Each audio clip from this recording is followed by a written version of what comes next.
9, 8, 7, 6, 5, 4, 3.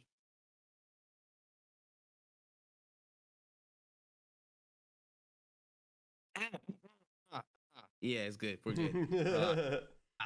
That's the wake up call, bro. I'd be like, shit, let's get back in the mode and shit. All right, man. Here we go. We are back again. Another episode of No Cooldown. We are alive and well.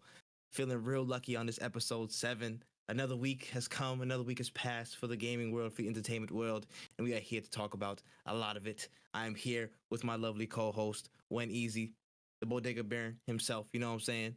You know what I'm saying? The Kirby enthusiast. You know, Yo, for sure, dog. he about to start breaking into people's houses, dropping off Kirby copies. Like, yo, bro, play this, nigga. Bro, How you doing, bro? I'm good. I'm excited that Arceus dropped because that means it's one Nintendo release away from Kirby. Like, I'm like, oh, cool, Arceus is out, which means we're closer to playing Kirby, yo. We're right there. The only man on the timeline saying, yo, man, Arceus, that's awesome. Great. That means you can move it out the way and talk about the real hero, Kirby, baby. Come on. Oh my god, I'm excited. I'm dead. How are you, Tripp? How was your day? It's been a time, man. It's been a time, bro. Like, I tell you what, some days you're just like, yo, I really just don't want to do shit. But you look forward to these little pick-me-ups, man. And this is always a pick-me-up. I know, you know, for most of the week this week for me, I was like, man, I just want to lock in, do some stuff behind the scenes, not really show my face too much. But I was like, for this, nah, we got to hold on. We got to, you know, pop out for this. Cause I always love, you know, sitting down talking about games and just chopping it up with you, dog. Same. We gonna get into it, man. And boy, do we have some topics this week, man. I thought it was going to be a really lighter week considering Xbox and all that other shit happened, you know, the previous week, and, you know, all this stuff was going haywire. But there's some good stuff this week, man. But before we get into all the major stuff, let's warm up a little bit. Got a couple stories I thought were, you know, funny, interesting, intriguing to the eye. And first off, we want to, you know what I'm saying, I'm not going to take off my do-rag, but if, you know what I'm saying, or my cap, I'm not going to take it off, but, you know, put it on your heart. I got to raise a salute for the dead. Ubisoft finally halted the hype, y'all. They finally halted the hype. So they made the announcement this week to finally end the development cycle and server tenure of Hyperscape. The close quarters battle royale game had a good pop off in the beginning, but over time and tumultuous updates, the hype eventually escaped from the game's life cycle. How we feeling? It's gone, man. Hyperscape, I tweeted this. Hyperscape feels like a fever dream because it was just like, yo, like when they said that they're stopping the game, I was like, yo, that game feels like it was like 10 years ago. That was like last summer. Bro, it was literally last summer. That was like one of the first like clips I ever put up, and it actually got some views. I was like, yo, what? Like, that game was like, I mean, there's a multitude of reasons why I think the game failed. I don't even want to say failed because it was like a cool concept, but like it didn't. Obviously, they're not continuing it for their reasons, but it was fun.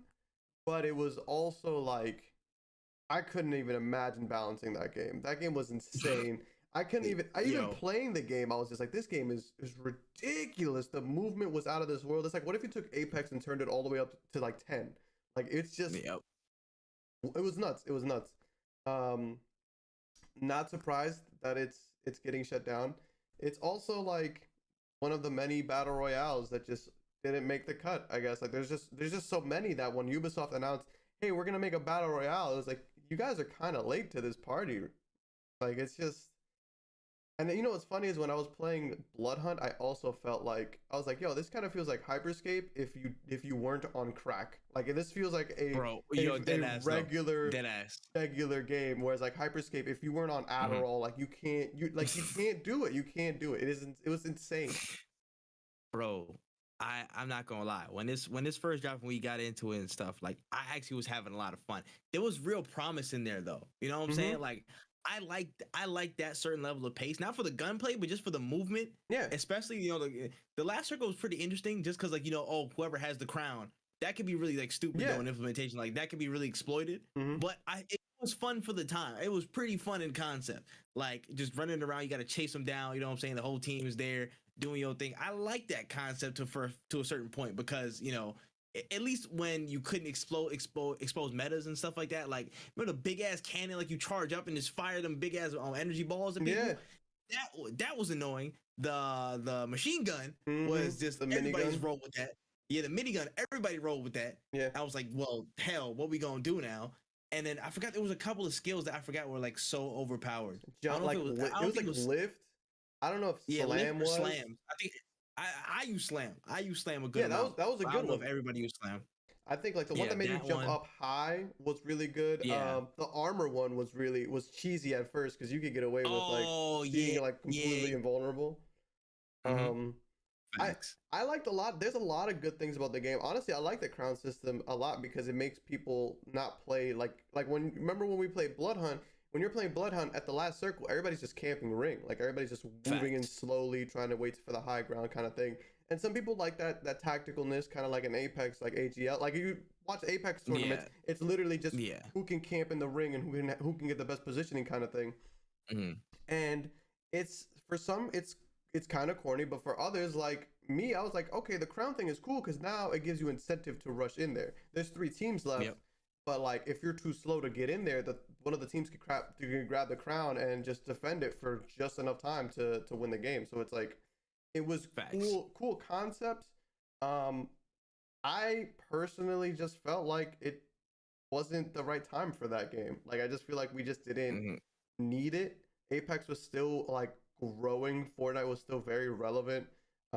There just wasn't, I feel like, a need for the game, especially when you don't have as many crazy cosmetics as a Fortnite, or you can't compete with like Apex's like charm. Like it was just like Apex is a game where you have like all these colorful characters with all these cool different abilities kind of thing. Whereas like this game was like, here is basic person that you create. We have no cosmetics for them, so they all kind of like bland. It's just, it was cool. It was a fun little time, but I'm not surprised that it's gone. Yeah. I think it was one specific update. I'm pretty sure it was going really well. You know what I'm saying? Like they were riding off, the whole initial like creator tournament. I think it was like Twitch Rivals or something like that. Was nuts, everybody was hyped off that stuff. I seen everybody playing it. I was playing. I was like, oh, this is pretty good. And there was one specific like update in that, in that run where like it changed the time to kill, changed a lot of different stuff around. And everybody was like, yeah, nah, we're off this, bro. We're off this. And they never recovered since that. Like, it's tough, bro. It's tough. But, Ubisoft, we're running into trouble with that kind of stuff. But hey, listen, it's not the last time we're gonna mention these motherfuckers today. But I will say for the for the solid 25 seconds that y'all on the limelight, bruh, you know what I'm saying, Hyperscape, you did all right. You did all right. Rest easy now. Press F in the chat, please. Press F in the chat. We will remember you for at least 2 years. Facts. And then after a certain point, maybe you won't get lost in the shuffle unless you get brought back through some NFT shit we gonna talk about later. It's gonna be a wrap for y'all, man.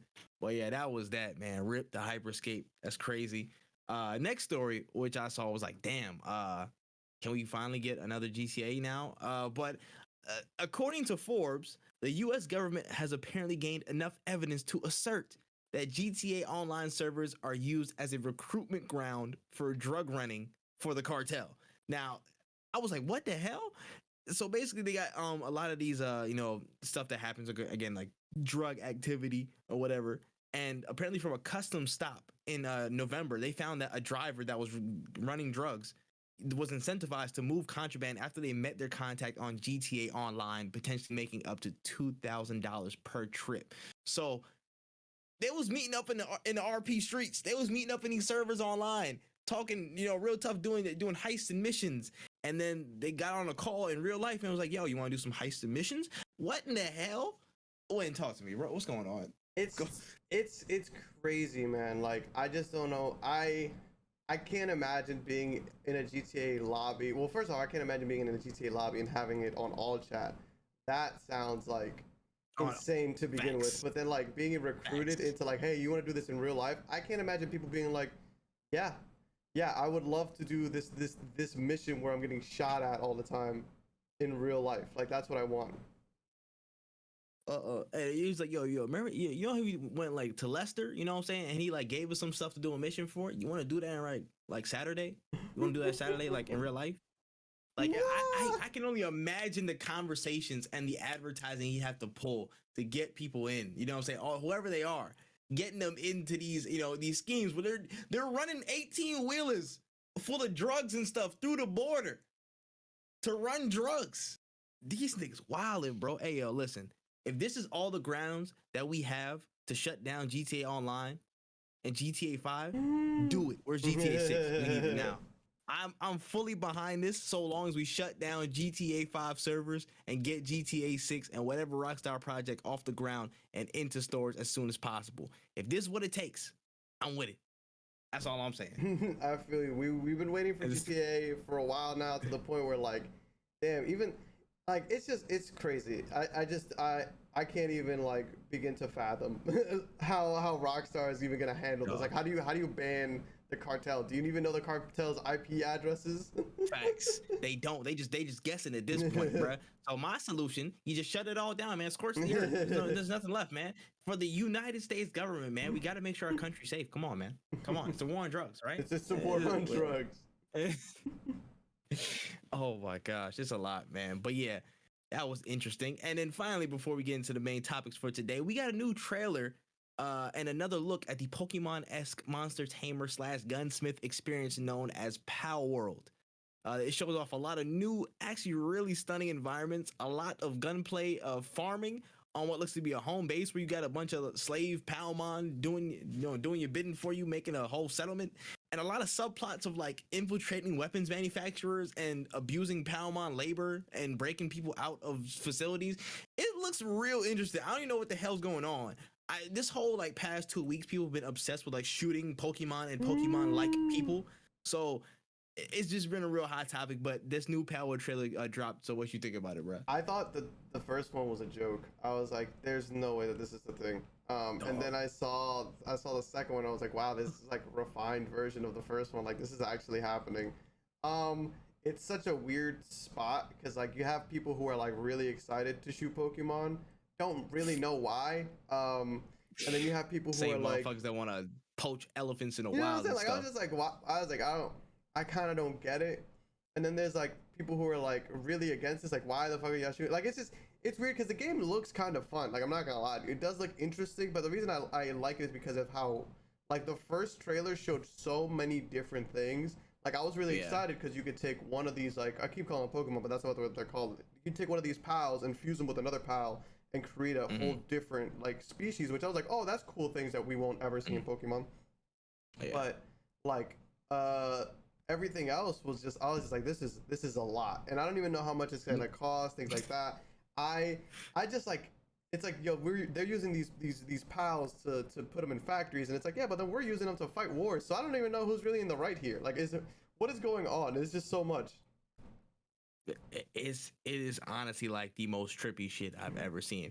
And still the wildest thing was that this dude picked up one of the chicken pals and just was shooting eggs. Yeah. He just shooting eggs at niggas in the trailer. Yeah. I was like, and that's the wildest thing I saw. And there was a giant, like Raichu looking nigga, and he had a machine gun and he was just mowing people down. This man just like all out with it, bro. I was like, nah, the weirdest thing is probably still the eggs. I'm sorry. It's still there. There's just so much, and it seems like it actually has a story of like whatever team that's involved in this, this world or whatever, like a Team Rocket equivalent.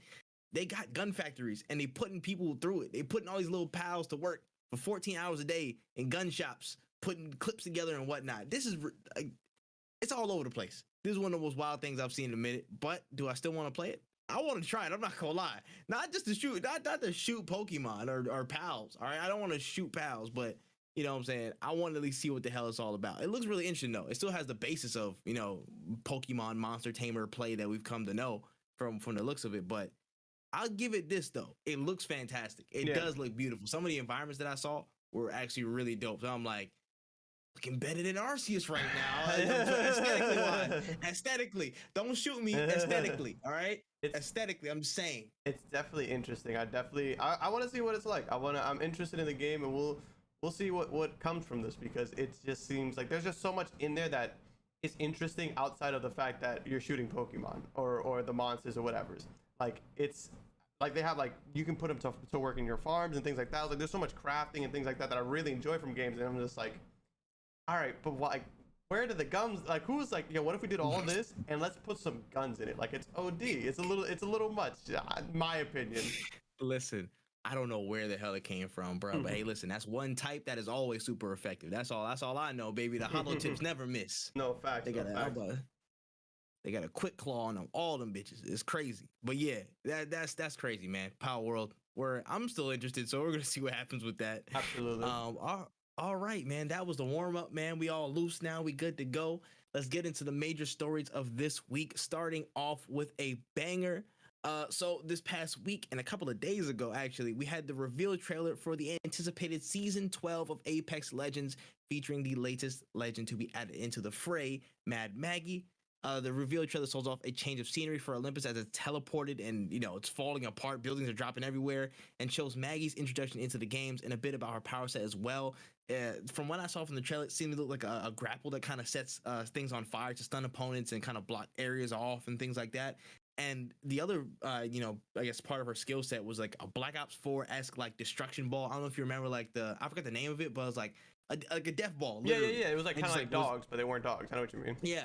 I forgot what their name, like Raptors or something like that. But yeah, like literally, I think they were called Raptors. It leveled Fuse's ass. Yeah, probably that. It leveled Fuse's ass in the middle of the trailer. I'm like, okay, is that something? Is that also there? So we got that in the trailer, and in addition to that, we also got word that a new LTM called Control is coming, and that means 9v9 combat in a domination style game mode with infinite spawns, an actual like team based mode with extended teams and like actual points in a limited area. So we get an actual like games outside of BR. That's this, and I'm like, I'll talk about that. But general thoughts, man, with all the Defiant stuff coming into the new season dropping on February 8th. Very excited for the new character. She seems similar to Fuse in his kit, but also different enough I'm excited. I'm just really excited for her as a character, and she's the reason that I am like currently trying to like catch up on lore, because like I don't really understand everything, but like things are starting to get spicy and I'm really trying to understand what's going on. LTM, really excited about that actually, because there's so many times where there's so many people who play Apex like right now, and like on the timeline, all my friends play Apex, and it sucks that every time I see people online and it's like, oh, they got 2 other people online with them, well, we can't play. So now it's like I can take my 3, your 3, and bring in 3 more friends, and we can all play in the same game mode together, be in a Discord chopping it up. I think that's gonna be a blast. Yeah. I fully agree. I'll kind of start backwards and just do the inverse use. Yeah. So with this LTM mode, finally, I've wanted some team-based play, like extended team, like a 6v6, a team deathmatch, a domination, a hard point, some type of mode like this where we have a defined set of an area, we have infinite spawns, and we just play like straight, matches. I'm trying to see like how that pans out, and I think it's gonna pan out very, very well. And I think this has a really strong chance to be like either a really continuing fixture or even a permanent game mode that's in Apex. I know that they're still working and stuff like that. They do a lot of QA testing with the LTMs, but I think the response to this is going to be really, really strong. And I think that might warrant more modes like this in the future, where it's we're getting outside of the BR range and we're talking about more, again, the arena style, the team death matches, the dominations, the hard points, the capture the flags and whatnot, all that type of stuff. I think that will be a really, really dope introduction, and I can't wait. I personally cannot wait for that shit. That's great. As for Mad Maggie, yeah, man, I agree. I was fully interested in like the lower part of it, because I'm like, damn, there's like a lot of moving parts to this. Like Octane's father was there, and he's like running the games now and shit. I'm like, yo, what's going on? I need to catch up massively. And like I heard it. I heard it in Spanish. Like he was like, yo, Pop, what you doing, dog? I was like, oh shit, like the fuck. I had to double take. I'm like, what the fuck? Me? What he doing? Who? And so yeah, that was a whole little bit of a shock.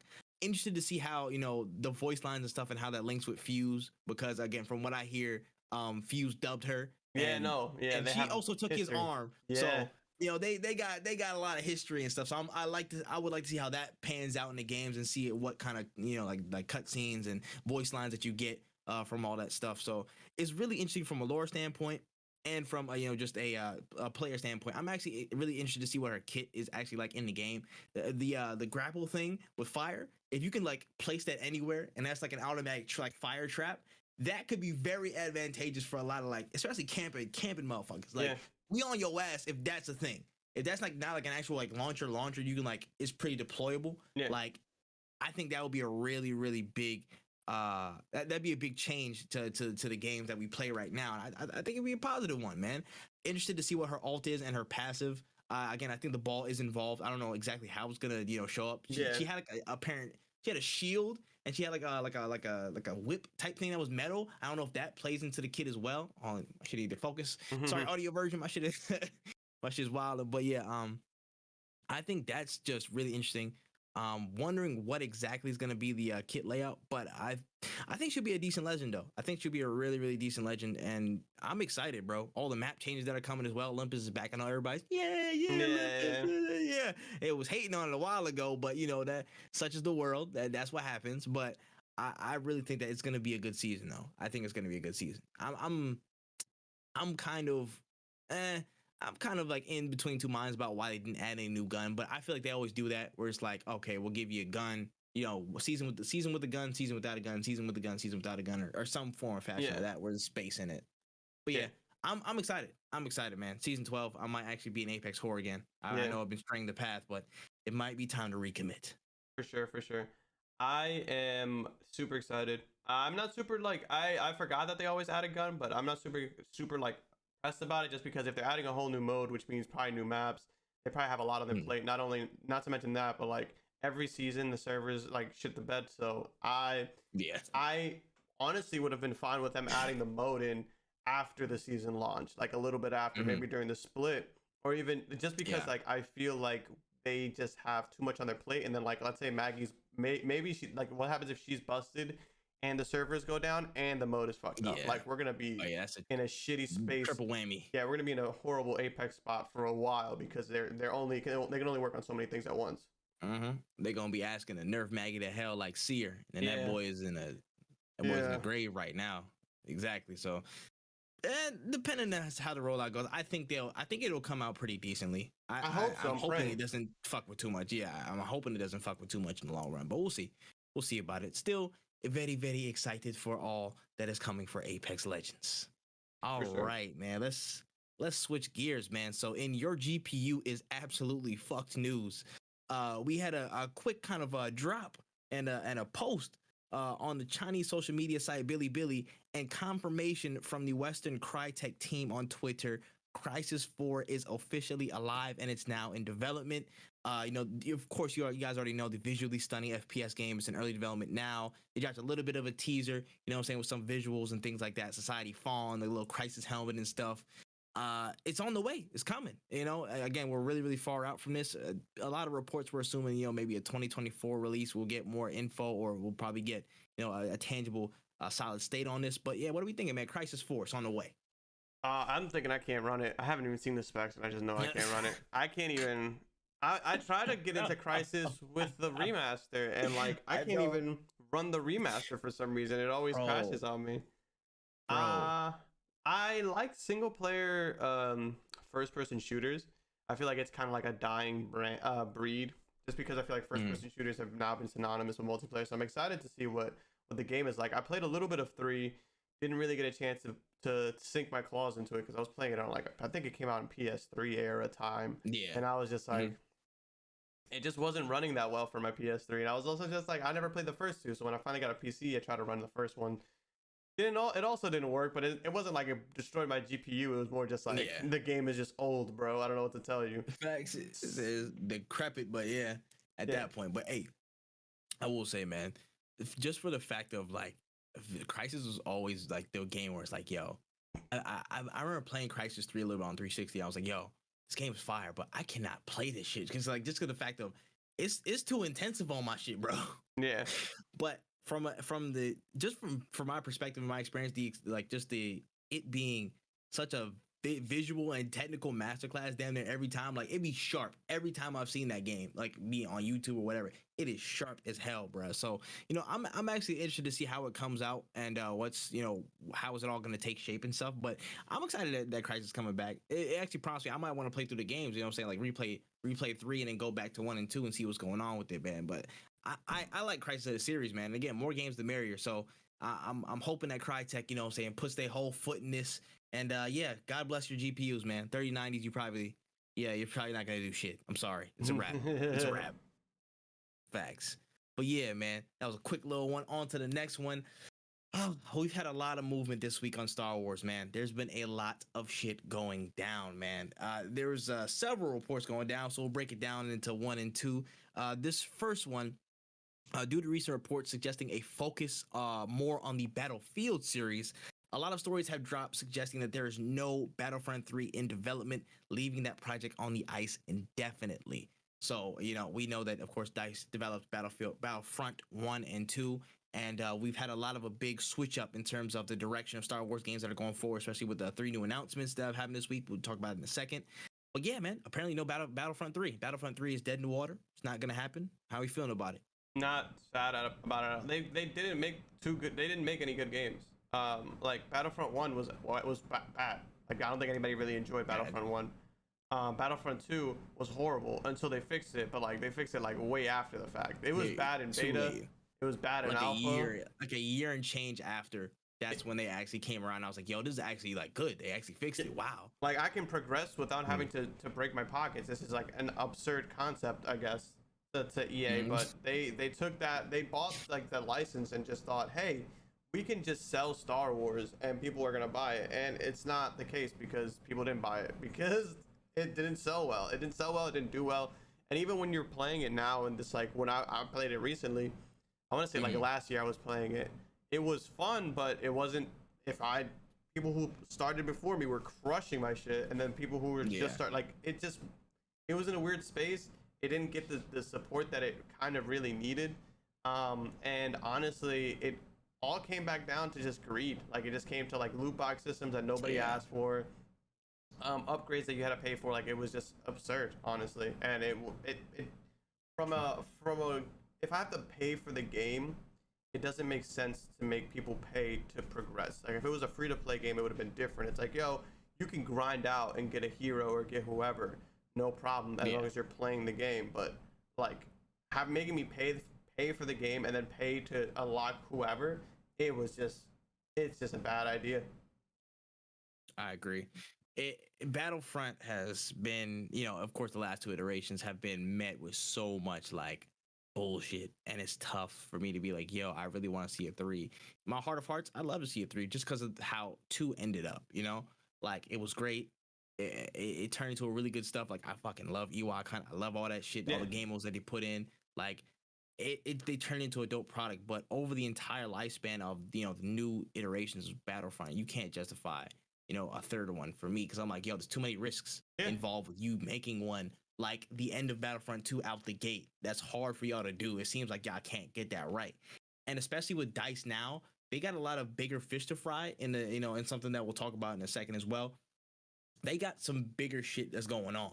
You know what I'm saying? So now the fact that, Respawns come in, and again, we're going to talk about this as well. Respawns come in and be like, yo, we got the shit. You're good. You know what I'm saying? You guys are good. We can handle this stuff going forward. I feel like there's not feasible room. There's not any feasible room for, DICE to commit so much bandwidth to this, because it's just like, yo, we got more important stuff to do. And, we've handed off that responsibility of Star Wars and that relationship that EA has with Star Wars to another company. And they're like, yo, we got this for now. We don't need that.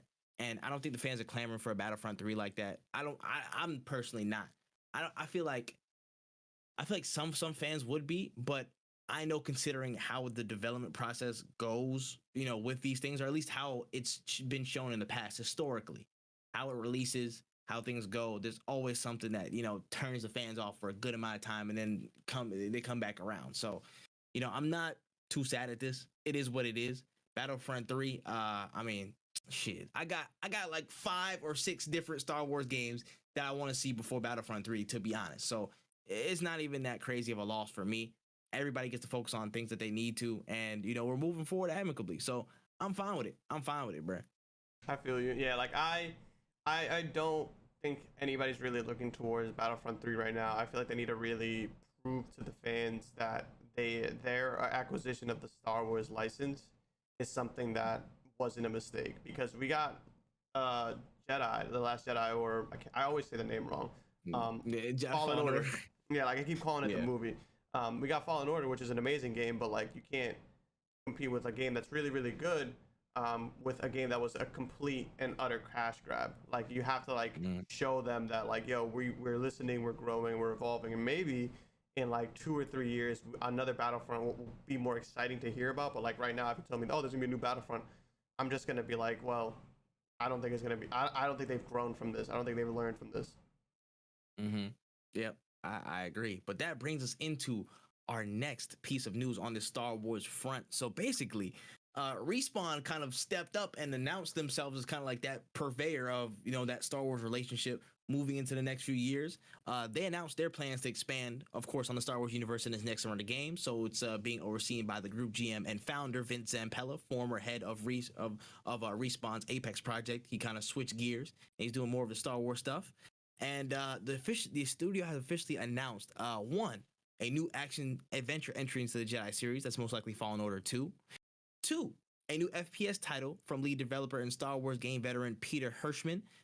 So that's a new shooter on the way. 3, a new strategy game being collabed on by Respawn and BitReactor. And BitReactor is a new studio which has been formed by veteran developers from the XCOM series. Wow, 3 new games, a lot of stuff to be brought into the pipeline. New projects from Respawn. Respawn are leading the charge on Star Wars for this entire next few years. How do we feel about all this? I think it's a good. So Fallen Order 2, I think is going to be good. I think we can rest assured on that one. As long as they just improve on what the first one did, I think we'll be good to go. A new FPS title could be good, could be bad. I'm excited if it's like a story-based one, or even if it's just like I said before, like I feel like first-person shooters, single-player games are kind of a dying breed. I'm excited to see FPS because I feel like we don't get a lot of Star Wars FPSs outside of just like Battlefield. I think it'll be super fun. I'm really excited about the XCOM one. The only thing I'm concerned about is as long as it's not a mobile game, because they don't necessarily say that it's not a mobile game. But I like the XCOM's games because of the level of customization and how like connected you can get with the characters and how like you can like plan things out. I think it's super interesting, and it also lets you like experiment with things that you couldn't normally do in a gameplay aspect. Like maybe you don't want to put somebody who's super force powerful in a regular FPS because it might throw the balance off or whatever, but in a game like XCOM you can get away with that kind of stuff. So you could like explore a lot, you can see a lot of different like of the Star Wars universe. I think it'll be a great spot for it. It's a lot of cool things, but it's just like, again, we're really pushing this idea that all this stuff is cool because of one good Star Wars game. Like at the end of the day, it's like one good Fallen Order was one good Star Wars game that we all really enjoyed. But like for me to get hype about 3 different games made by Respawn because they made one good one, it's just really hard for me to like to really be super excited. I still got to see what happens. Now, I can see your point. I can do that, but I'm honestly just I'm a nerd the fuck out. Fuck it, I'm excited. Why not? Why not? I'm excited. I'm excited. Yeah. I just feel like given Respawn's track record with just single player things beforehand and how they've handled themselves with studios and the things that they've managed, of course, you see Apex, you see Titanfall 2, see Titanfall. With those projects, I feel like they've done a lot to show how they can maneuver in a lot of these spaces. The only one I will give exception to because they haven't worked on anything strategy, but that's where BitReactor comes in for the third one. And again, they have a team full of veterans from XCOM, from all the XCOM games. So I have faith that they'll know what to do in terms of the gameplay format of that and bringing out more of that Star Wars style, in the mix with that. Mainly speaking to the first one, Fallen Order 2, again, I have no worries about. I have zero worries about. That's one of those games where it's like, yo, you surprised me so much, and I can really put my faith in the team at Respawn right now because I think they're one of the best studios like that's doing it right now. Like based on form, they're probably top 3, honestly, in my opinion. Yeah. Just because of the level of quality they've been putting out. So I trust them over there to put out a great Fallen Order 2 experience. You know what I'm saying? Like a great build on what's we've already come to know as a solid first iteration in that series. That would be dope. I have no problems about that. The FPS title now. I see this and I see, okay, Respawn, Titanfall 2's campaign, Peter Hirschman, he has a lot of experience. He worked on the Force Unleashed game. He worked on a lot of Star Wars games. Like you can go check his CV. Like he has like so much Star Wars experience.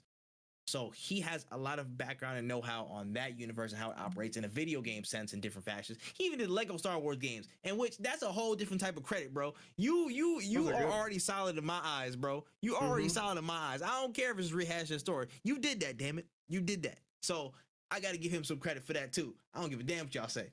But yeah, that's that. And when you mix that all together, I feel like that's a good recipe for something that's, it's going to be built for success. Respawn knows how to format something in that FPS format. They've been there, they've done that, and all they have to do is add this to the mix is the Star Wars element. How do we mix that? And you put Peter Hirschman in that mix. He's a veteran who knows both sides of that coin. We can make that happen. I feel like it'll be a really, really solid project, man. And at the same time, like we think about all this stuff. Look at this, man. This week they dropped the footage of Star Wars 1313. They dropped the footage of that canceled game, that gem that we could have had. And I'm like, yo, and once you see that tangibly, I'm like, yo, if we were like leading onto this, you know what I'm saying? No, not really any Jedi, no, nothing like that. Just a really different setting, you know what I'm saying? Completely different, focused on, just shooters. You know what I'm saying? We in there, we with the gunplay and stuff. It's possible. And I feel like with Respawn, they have the capability to actually like hammer down on this and make it fire. So I have no qualms with them announcing this FPS title. I have no qualms with them saying it. I can't wait. And again, think about Star Wars, bro. You have so much room to run. You can make a Mando shooter series. You can make a Han Solo shooter series. You can make you know what I'm saying? You have so many different places to tap into. You know what I'm saying? You could make it about Chewbacca, bro. Like, and it would still be kind of hot. You know what I'm saying? Like, there's a lot of pockets you can tap into with Star Wars.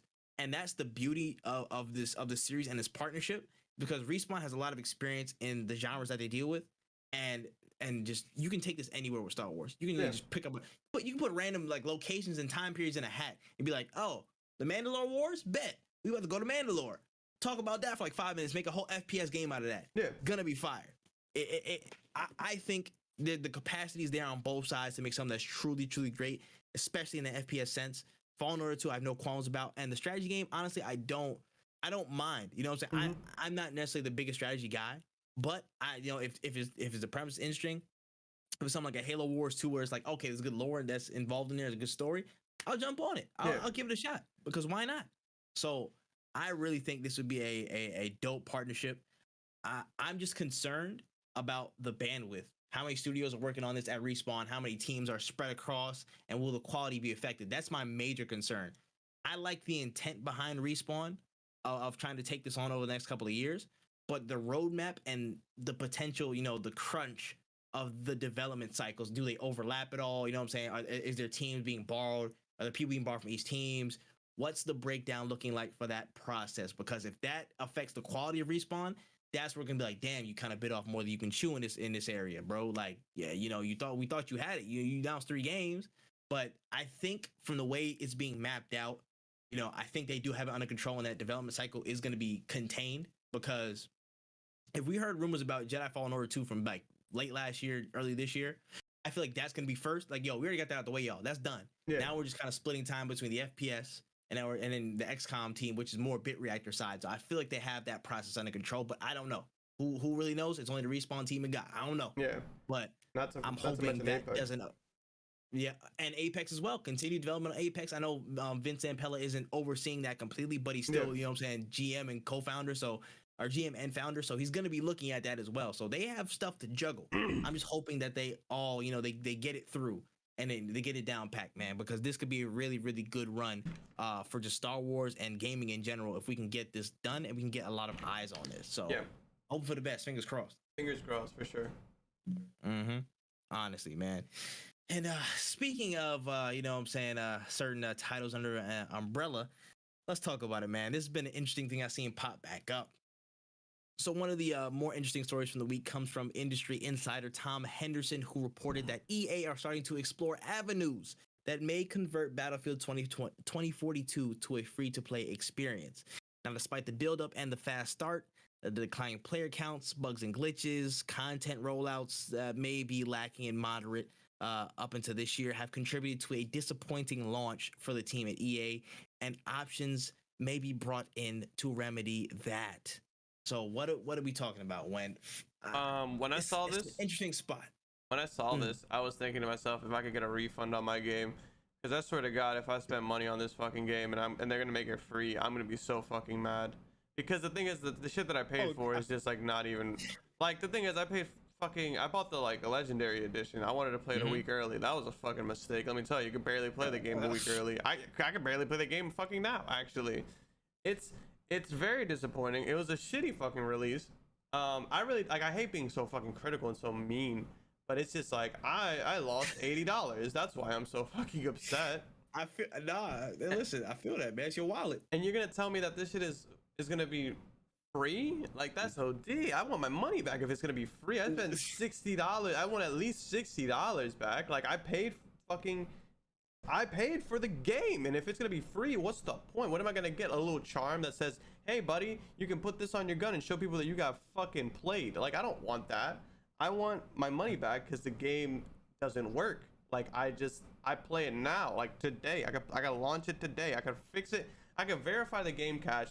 Actually, I could delete it, re-download it, play it right now, and that shit is gonna run like if it was on a toaster. And I could run Halo, which arguably has way better graphics, and it'll run smooth as hell. My computer will be running like it's about to die, but it's gonna run smooth, and that's the difference. Is that one game. It's a very bad release, a very unbalanced, too many bugs that I can't even count on one. I can't even count how many bugs I've encountered. And now you're telling me, yo, we're gonna make it free to play. That doesn't fix the problem. You need to fix the game is what you need to do. Because you could have had one of the best FPSs. You guys had the ball in your court. You guys had another World War II Call of Duty game coming out.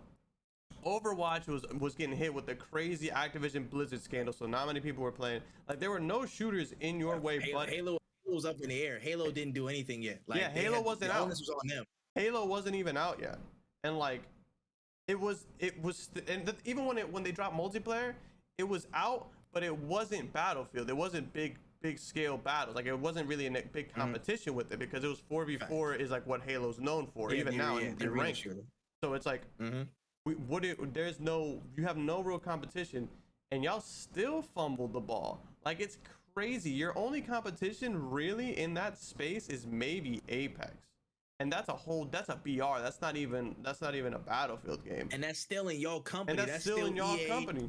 EA Respawn, y'all still around the same spot. It was so funny because I remember Battlefield got released when Titanfall 2 got released, and it feels kind of like this was payback, where it's like now Battlefield is releasing, but Apex is taking all the money and all the gamers because nobody's playing Battlefield. Facts. And hey yo, I didn't even see it like that. Fact. That's revenge, baby. I'll take. You know what? For the sole fact that Titanfall 2 got hold years ago in the same type of situation, I'll accept that. Yeah, it's fine. It's insane, and like I was literally thinking to myself like. How many hours did I play it, and can I get my money back? Because I didn't get it on Steam or anything. I got it on EA, so it's like I could imagine them being like, "Nah, son, you're not getting that money back. You can enjoy this fucking little gun." Like I've seen it happen before. They're gonna give me like a melee weapon that I'm not gonna be able to use because the game doesn't fucking work. So I'm gonna be sitting there running around with a knife, being like, "Hey, look at me. I got played. Look at my nice cosmetic. I got taken for my money. Sick, bro." I know how you feel, bro. I know how you feel. I spent money on this joint too, man. Yeah, bro. We're all like, come on. It's just disappointing, man. It's like, bro, I would have much rather y'all delay this game to make sure your content offering was smack dab fire from day one. From like the second one, the servers dropped. You had everything. You had Portal ready. You know what I'm saying? You had all that warfare ready. You had the whole hazard zone mode ready to go. Fire. All good. I really, really wish that they would have had this on deck because it would have just helped your case, man. I want to see Battlefield win. I want to see all these games win, but specifically Battlefield just because you were in a lull for so long. But then after this drop, I understand from a business perspective why you want to do this. Free to play counts. You know what I'm saying? I've heard, of course, stories as well. Thank you for the chat for reconfirming that as well. Like, there was considerations for just portals, the portal mode to be, reestablished into a free to play mode, and everything else stays paid. And I'm like, okay, cool, but it's like, it still feels like, yo, you're not addressing the actual issues of all the bugs, all the major bugs and glitches. The content is what gets me the most. The content rollout. I feel like there's only a set window. I got like 15. You know what? I'd say 21 days. I say 3 weeks. 3 weeks before that initial, oh my goodness, this is a brand new game. This is fantastic. We're doing all this great stuff. Everybody's exploring everything. It's great. As soon as that 21st day hits, you're like, okay, cool. Where is, let's start, that's cool. That's nice. That's dope. They're already getting control of the game, I'm saying, in the sense of, oh, they know the game. They're playing it. They're doing stuff that nobody's seen before. Everybody's doing these novel clips and everything like that. And it hits a wall where it's like by the 1 month mark, 28 days or whatever, you're like, oh shit, okay, where's the new stuff? People are got the attention spans are going crazy. You're like, yo, bro, where's the next thing? Where's the next map? Where's the next gun? Where's the next thing in the slew? If you don't announce nothing, people are gonna start clamoring for it. And I think yesterday or today there was supposed to be a drop for a new map or some content rollout for Battlefield. Like now, and it's already out of mind. You know what I'm saying? Exactly. You don't even know. I'm from like a report I saw the other day. I'm just guessing it. You know what I'm saying? Like, you have to stay on top of the momentum you have, and the fact that okay, cool, bugs and glitches, blah blah, cool, that's gone. Oh yeah, you know what I'm saying? The content rollout was pretty much moderate. You know what I'm saying? It wasn't like a heavy joint. It wasn't a heavy influx of content on the first day. You didn't have stuff out the wazoo. If your biggest, you know what I'm saying, proponent was Portals, and while Portals is fantastic, you know what I'm saying? If you didn't hype that up as much as the other, like all out warfare, the high scale, you know what I'm saying, like the major maps, the main stuff that you had, and it's still buggy and glitchy, and you didn't promote that, the marketing service is all like I'm saying, like all out of whack. Like what are you doing, bro? It just feels like a bit of a mess. That's what it feels like to me. And now they're trying to again artificially create that buzz back again with Battlefield free to play, come back on this. But what are you gonna do to keep the rollout consistent with content? That's my biggest gripe. That they didn't have the stuff ready to roll as soon as you hit that 1 week couple week mode or something like that. Like that's crazy. I'm about to say, EQ said, did you see that? Do you see that someone made a battle royale mode within Portals? They're making battle royales in Portals, bro. They're making modes. I understand that Battlefield's an open source type of thing in certain respects, but it's like, yo, they making modes and they're sustaining life force when y'all still got bugs and glitches in y'all game. Y'all can't even fix that. They making new modes for themselves. Y'all got new maps and stuff loaded. Y'all didn't even drop them yet. Y'all didn't even announce them yet fully. And people are already making new modes on Portals. Like, I'm just saying, for Battlefield, they got to really get it together. They got to shape up, man. They're behind. Yeah, and the thing is, like, I've played a good amount, and I really try to incorporate it, because, like, I really love Battlefield. I really try to incorporate it into my streams, but it's really hard when I'm like, oh, I don't have anything to play. Let me play a Battlefield, and it doesn't run well. Or even when it does run well, I'm getting destroyed by the same exact gun because it's broken, or I'm getting destroyed by the same exact skill. Like, it's just not balanced. It's buggy, and honestly, I don't think increasing the player base is really gonna help the game. Because all you're gonna do is expose this not fixed game to more people. Facts. You're only gonna exacerbate those issues that you've been running with the same time. Like the whole entire time, you're just gonna exacerbate that and magnify those issues to the public. Because the more people see this, they're gonna look, oh shoot, what the hell is rubber banding? And like 80,000 people are gonna 800% more people are gonna see this online just because you open it up. You open that lane up for everybody. That's going to create even more problems and hurt your status even more if you don't get on top of fixing this, man. I feel like it's unfortunate that 2042 is in such a state right now, but even even the biggest fans of it, I've seen Pro Westy, shout out Pro Westy. He was on my Twitter. He was like, yo, bro, like Battlefield's like not in a good space. It's not good right now, bro. Like they got this to fix, that to fix, that to fix. He be offering suggestions. I thought last week they were talking about scoreboards. They didn't have scoreboards. They didn't have the scoreboards, and then they try to propose a fix, and then like, yo, that scoreboard look wild. Just make it like the Battlefield 4 one. Just literally just make a regular scoreboard, bro. You ain't got to do that much. It's wild, man. And I don't want it to get that Hyperscape treatment, bro. I doubt it will because it's that big of a game. It's not a new venture. It won't. But I don't want it to fall into obscurity again because of the same mistakes that have happened beforehand. You know what I'm saying? Like, you just have to focus on what you need to fix. Keep being communicative like you have been, but again, you got to work tirelessly for those fixes, man. Like that's what's killing you. That and the content drip for me. The absolute flow of content, you have to get it on track. Because damn, man, attention span's finite, man. You got Apex dogging you out. You got all these new games coming dogging you out. Like it's tough. It's tough to keep up, man. But Mhm. that's the I've- industry right now. I've seen more people play Call of Duty, which was a game that we have all made fun of literally before it dropped, and I've seen more people play Call of Duty on their streams than or even Call of Duty Facts. clips than I've seen of Battlefield clips, and that's what's sad. Is that That's a it fact. was a favored game. Everybody was excited, and like you don't see this shit nowhere. Facts, man. I really believed in my heart of hearts that it was gonna be such a close race between 2042 and Halo Infinite as that shooter that won the season. And then it just came out. It's I was not like, even damn, close. Halo just kind of like rocked y'all niggas, bro. Like Mhm. Halo has problems still, trust me. But from an actual gameplay standpoint, you know, and the level of bugs and crashes and stuff were way lower than Battlefield to Yeah. me. They just, you know what I'm saying? Battlefield just kind of dropped off the face of the earth. That's crazy, man. Yeah. Crazy.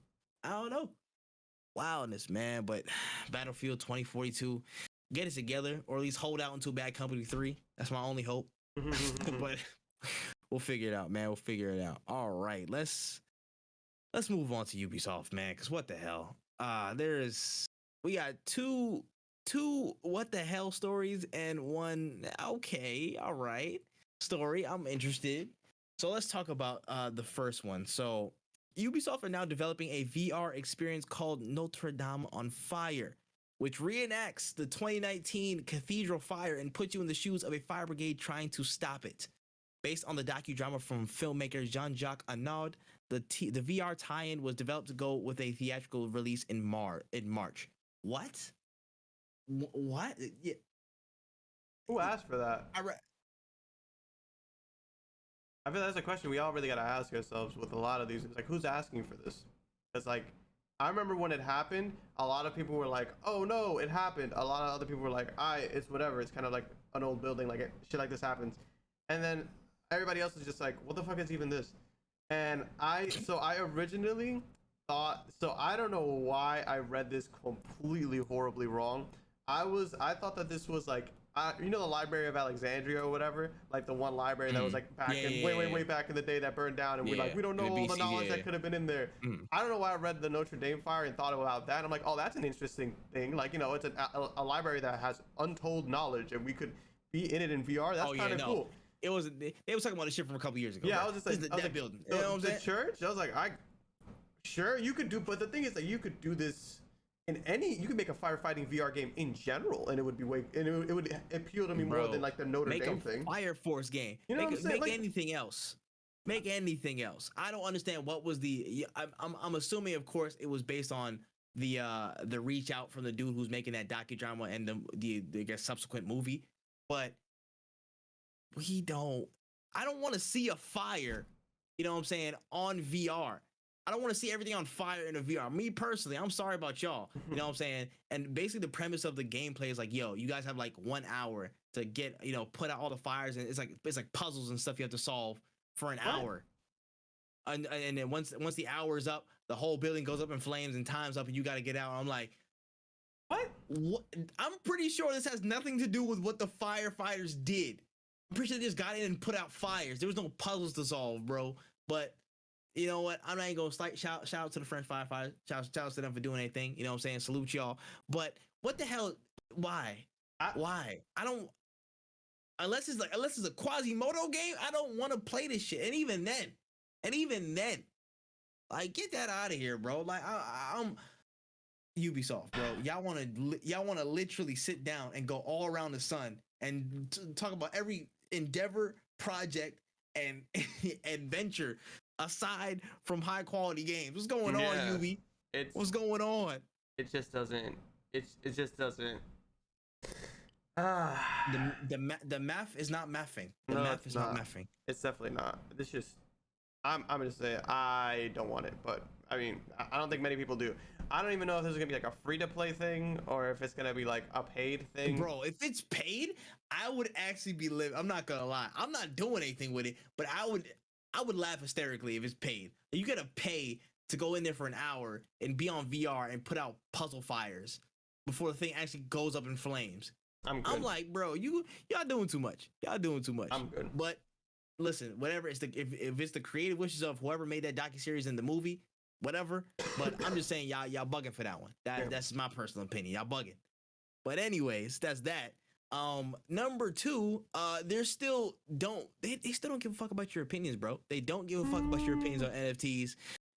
So Project Quartz, Ubisoft Quartz, which is the major NFT gaming endeavor from the company, they're still aiming to go full speed ahead. So this week we had I believe it was a VP of product innovation, Nicholas PalWorld. He spoke on this. He spoke he spoke a little bit on some of the reception that Ubisoft Quartz had, and he said that their team fully expected the negative reaction, and players aren't really understanding the concept. And he was really going hard to just pitch the again the value of this, and how our team is working steadily to make sure this is reality. And showing the gamers that it's not what y'all think. It's not what y'all think. So how far what I'm saying, does Ubisoft team want to go with this, man? What are they trying to do? It's insane to me, because like I just don't get it. Like, I don't get how somebody could see, wow, our community, the people who give us money, don't want this product, but they just don't get it. Like, nah, man, I don't think you get it. I like they understand. Like, I think they're underestimating how much gamers understand. And I think that a lot of the people who are like pushing for these products don't actually really play games. They don't actually make the same amount of money as your typical average gamer does. They're not even in the same space. This is just kind of corporate greed, if you ask me, because it's just like, we're gonna give you NFTs, which are, a lot of them are pretty pricey, that you are gonna buy for no real big value. Because that's one thing you gotta ask people, is like, every time there's an NFT conversation, you always gotta ask people, like, well, what's the value outside of you selling this for money or for crypto? What value does this bring? Not many people will give you a straight up answer. Honestly, I respect more people who tell me like, oh, I don't really give a fuck about the NFT or whatever. I'm just really in it to make money. And that's kind of what Ubisoft is trying to sell to us. It's like, no, it'll be more. It's not gonna be just to make money, but it really kind of is, because there's just nothing that you can sell to me that's really gonna make me want to buy an NFT. Like, I just don't see what you can put in your games that's really gonna push me. It's like, I'm gonna keep it 1,000. I don't even really buy a lot of their games now. I can't even remember. I'm a huge Far Cry fan. I didn't even buy 6.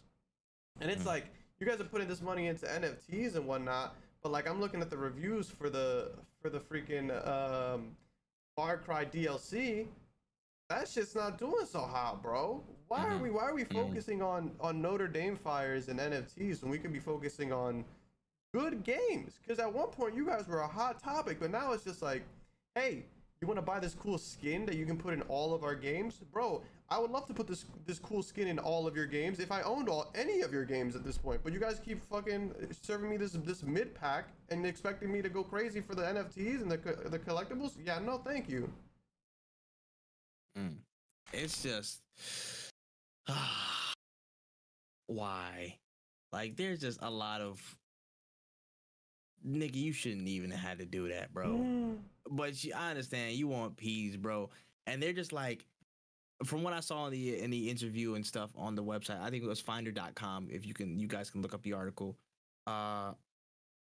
It was just a lot of, they don't really see the value of it. You can like own a piece of that environment.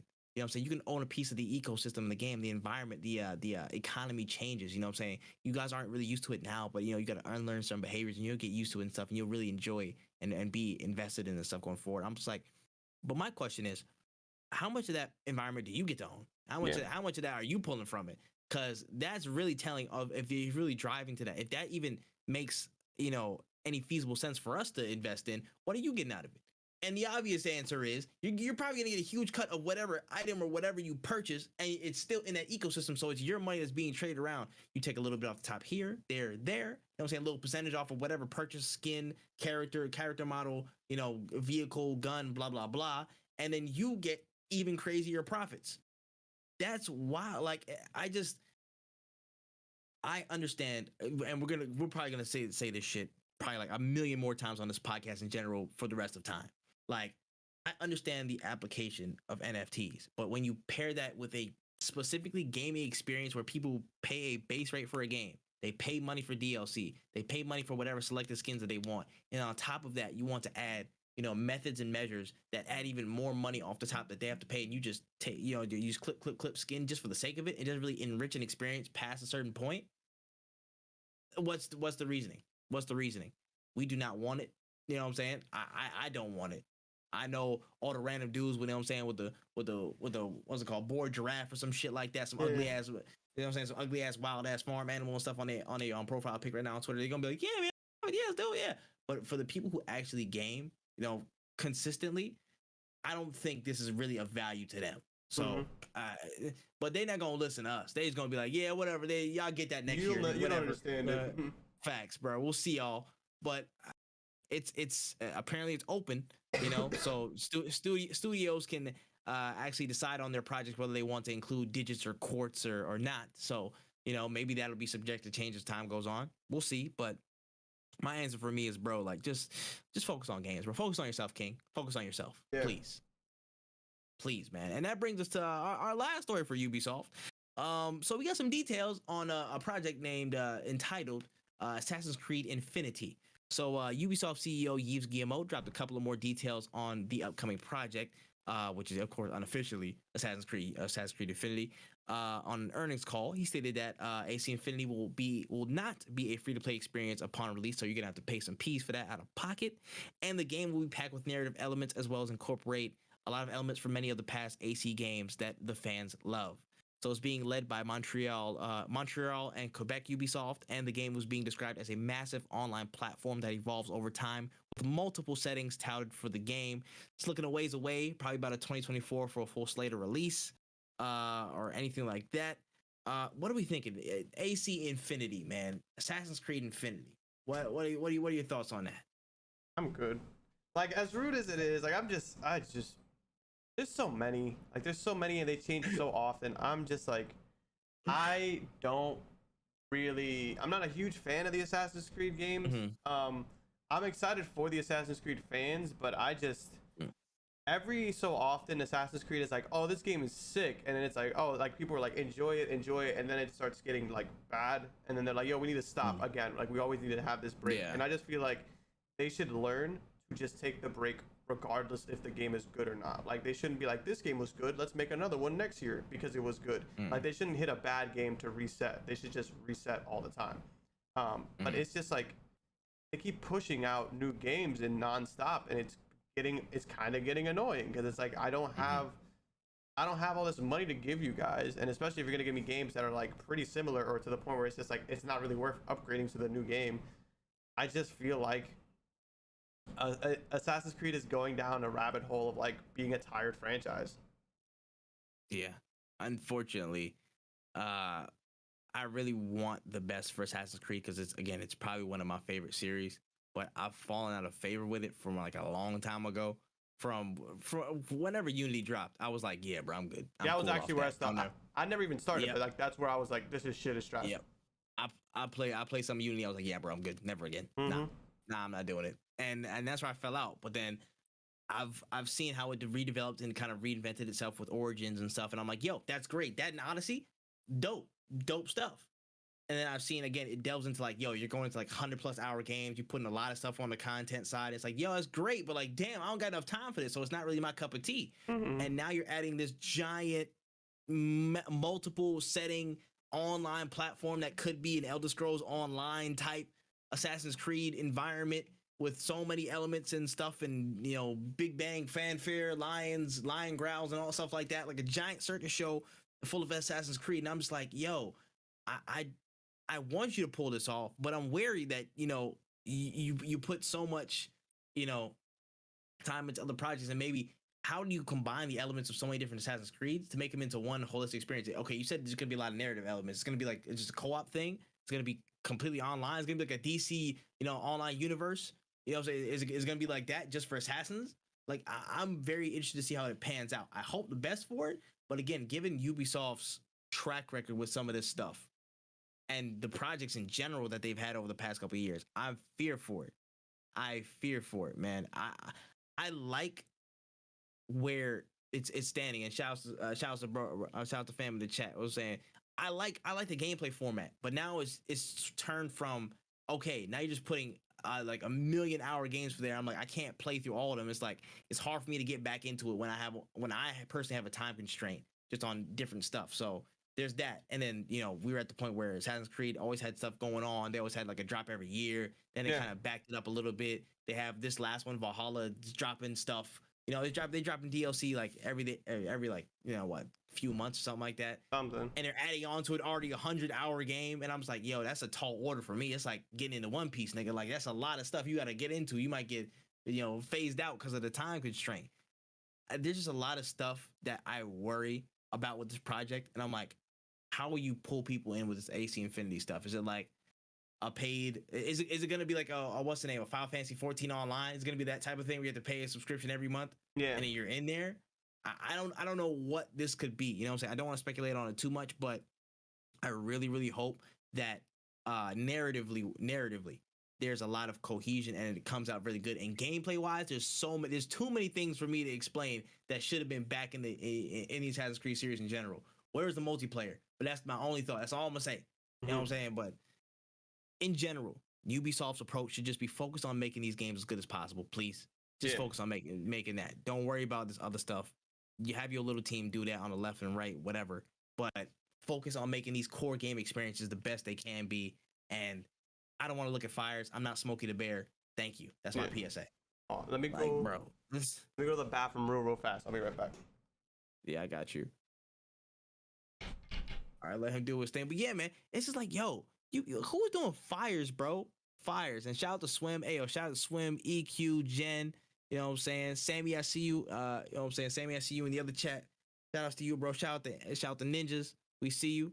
Odyssey's my favorite AC game in the longest time. And hey, I respect that because I've seen a bunch of gameplay. I haven't played Odyssey yet, but I know from all the stuff that I've seen from Odyssey and Origins that they completely revamped the series. But it's like, how are you gonna base that one thing off of for AC Infinity? Is that gonna be the next thing? Are you gonna do that and mainline Assassin's Creed games? What's the play? What's the format? Is it gonna be 100 hours? Gonna be continually rolling? Like, what's the play? And I feel like I don't know I can't see the roadmap necessarily, and maybe I'm not supposed to see, but I find it I find it difficult to see what's the next step that's alluring for people, for fans. From what I know, it's a revamp and they're switching it to a new format. See, okay, cool. So I'm like, all right, is it just a complete like rework of the series as we know it? But yeah, I agree about the RPG one. That was necessary. That was necessary and needed. But then, where do they go next? Do they keep the RPG element? Do they kind of revert back to type and go to the previous one, but still add some some fresh takes? How is the story even gonna pan out? Because I don't even know where the hell the story ended up. Aside from the people like in those historical times, Desmond been dead for like 60 years, bro. Desmond been gone. I don't know what the hell they've been talking about. Juno been running rampant. You know what I'm saying? She been talking people up. She been knocked up pregnant. I don't know, bro. Like, there's a lot of stuff going on that we don't understand thematically and narratively. And I'm just like, bro, y'all need to figure it out. Because I was one of those people who's like, yo, I love this story. In the first 3 Assassin's Creed games, I love it. But as soon as Desmond died and stuff went like left and right, I was like, yo, I lost the plot. I was so confused on what was going on. And that's where I think that's where it started to lose me. Like as just a fan and avid like player of it, Oh man. They brought in a new main character. Bet. Okay. I think they've decided to set this as the title set. I think they will go for something different. Word. Okay. Starting in Origins. Bet. Okay. Yeah, storyline was certainly the best. Yeah, man. I'm like, and the fact that y'all even killed Desmond like that, I'm like, bro, I would love to see how that would have developed if he was still alive. You know what I mean? Like, I don't know. That's just my personal gripe. I don't think he should have died like that. I want to see him actually fight some manifestation of the Templars. You know what I'm saying? Like Abstergo in the flesh. You know what I'm saying? Like figureheads and shit. I wanted to see fights and him starting up in the Order and shit. You know what I'm saying? Like in the modern day, or like moving with the Order in modern day, organizing and shit and growing. And I don't know. I personally would have loved it, but the plot how it went. I don't mind it though. But I'm gonna talk about this while we on a break. You know what I'm saying? Before when it comes back, that multiplayer from AC Brotherhood was ridiculously good, and I'm pissed that it's gone. I'm pissed. I think they had to kill Desmond to focus on Abstergo. Okay, that's all right. That's fine for the sense of that. You know what I'm saying? I'm a little bit rusty on the plot, so I forget shit, but forgive me. But yeah, the Ezio games. You already know the Ezio games was prime. You already know, man. Like, dog. I know my personal favorite is Assassin's Creed Brotherhood. My favorite is Brotherhood, just for the fact that you had that multiplayer mode, bro. Oh my gosh, it was so Fems. It was so fun, Fems. It was so fun, man. Like I didn't realize how fun it was gonna be and how much I get into it off of the leveling, just the systems in general, the whole contract. Like it was just dope, man. It was dope. You sitting there in a party with people. Oh my gosh. You know how many times I'll be sitting there walking with the hookers and whatnot. I just be cloaked up. I'll be sitting there like, I got his ass. I got his ass, boy. My bar blue as hell. This whole thing, this circle full. I see him right there. Gone. Out of there. Like, oh, it was beautiful. Beautiful. I absolutely love Assassin's Creed Brotherhood. Hands down my favorite. And then my second one will be 2. My third one will be Assassin's Creed 3. Fourth will probably be Black Flag. And my fifth one will probably be 1. Out of the ones I played. Now, if I play Origins and Odyssey, they'll probably bump a couple of those out of the spots. But I need to go play them. I've only seen some of the story and stuff about Bayek and whatnot, which I like it, but I need to play it for myself to get the full determination. I don't want to automatically displace it because I've seen some shit. I gotta play it, gotta feel it in my hands. So that's that. We gonna figure it out. My bad, y'all. My bad. Nah, it's all good. We gonna edit it out in post. We gonna edit that in post. All good. All right, let's get back into it, y'all. So yeah, we gonna switch gears, man. We on the trailer trove now. We gonna talk about some of the latest and greatest news on the movie front, on the theatrical release front. So we got a couple of updates. First and foremost, it's coming from the people's champ himself. It's all about drive. It's about power. We stay hungry, we devour. Dwayne Johnson himself. So The Rock has stated that this week he is adapting a video game into a film at his studio, $7, but the actual title is being kept under wraps. He went on to state, "We're going to bring one of the biggest, most badass games to the screen, one that I've played for years. I'm really excited to bring it to fans around the world." But the only question here is, I want to play the guessing game. What do you think? What do we think it is? All right. What is it? So he's a big dude. We could see. I mean, like it depends because I'm assuming if he's making the movie, he wants to be in it. So like, what? There's so many good franchises. He says he's been playing it for years too. So it's something established. It's not something new. Yeah. Go ahead. No. You go ahead because I'm still trying to wrap my mind around it. My first. Wait, hold up. Swim said Mass Effect. Ain't no way. There's no way he can play Shepard. I'm sorry. Listen, The Rock is like my top 2 favorite wrestlers of all time. Like top 3, top 2. That man cannot play Shepard at all, bro. We're not doing that. Can you imagine just like Commander Shepard and you just see like the eyebrow raise, like what he's just the straight the Krogans. Hell no, bro. Hell nah. Niggas about the rock bottom Saren? No, I can't have that. I can't do it in a movie. I can't do it in a movie format, bro. We're not doing that at all.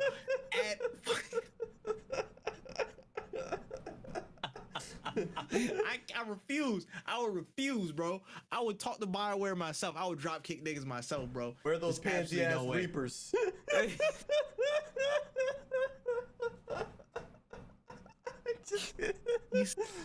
He said talking to the first Reaper. He said, "What's your name?" My name is. It doesn't matter what your name is.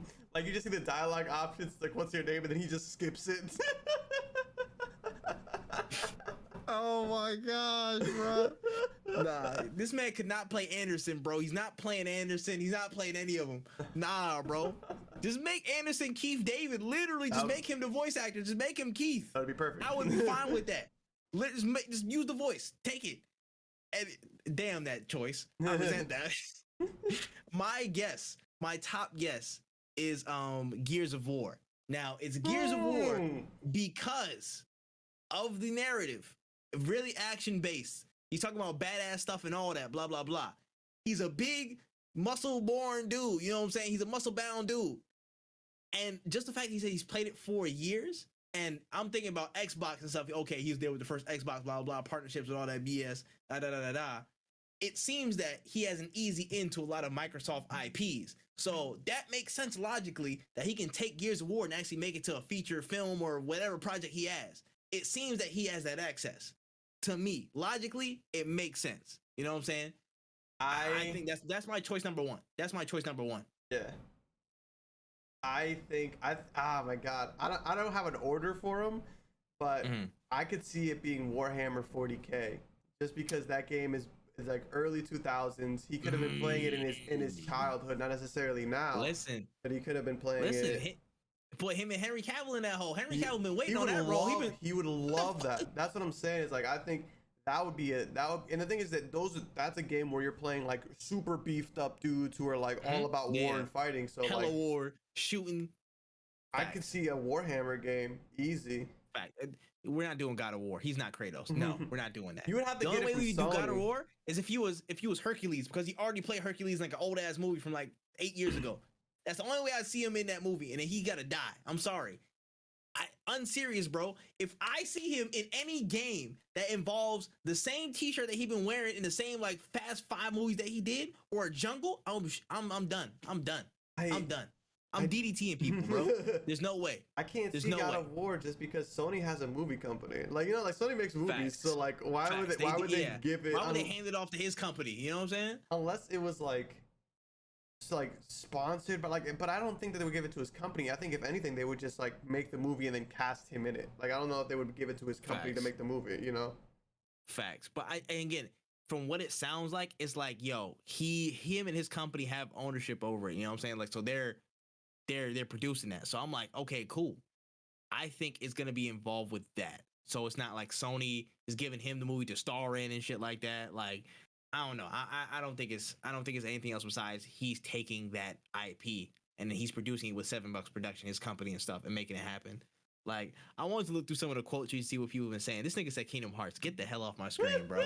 What the hell is that? What the hell is that supposed to be? His big bald ass gonna be Xehanort. I would love for him to be Sora, and then it's just like, those are nobodies, and he's like, oh, I bet they are. Those are my friends. My friends are my power. Like the big ass dude. Oh my goodness. Donald, if you don't heal me with your candy ass.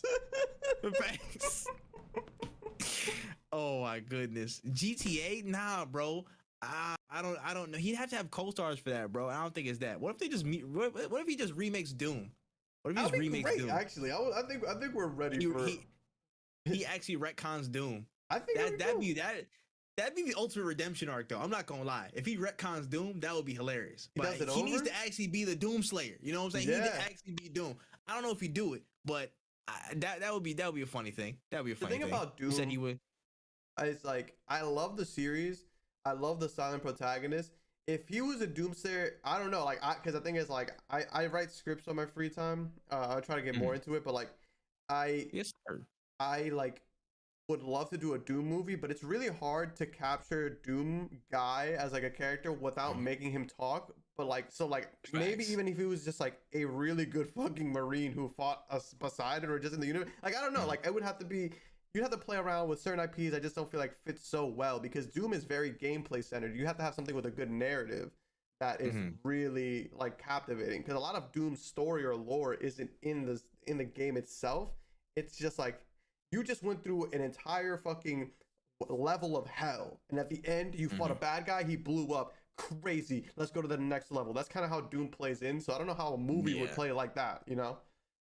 Yeah, I feel like they would just extend like a level and kind of like they would alter the actual like they would manipulate the actual time, I guess the timeline where it'd be like, okay, cool, this is just one giant level, you know what I'm saying? You enter this realm and you got to get to the end of the realm and that's the end of the movie. You know what I'm saying? Like they'll condense it to a certain point. You know what I'm saying? They'll do like little things here and there to be like, okay, cool, there's a little mini boss right here, that's a little mini boss. Then you get to like the crazy ass demons and the maker or whatever. I forgot what the hell the name of the like last chick was at Doom Eternal. But yeah. Oh fucking! I don't remember her name either. Again, because I wasn't paying attention that much to the story.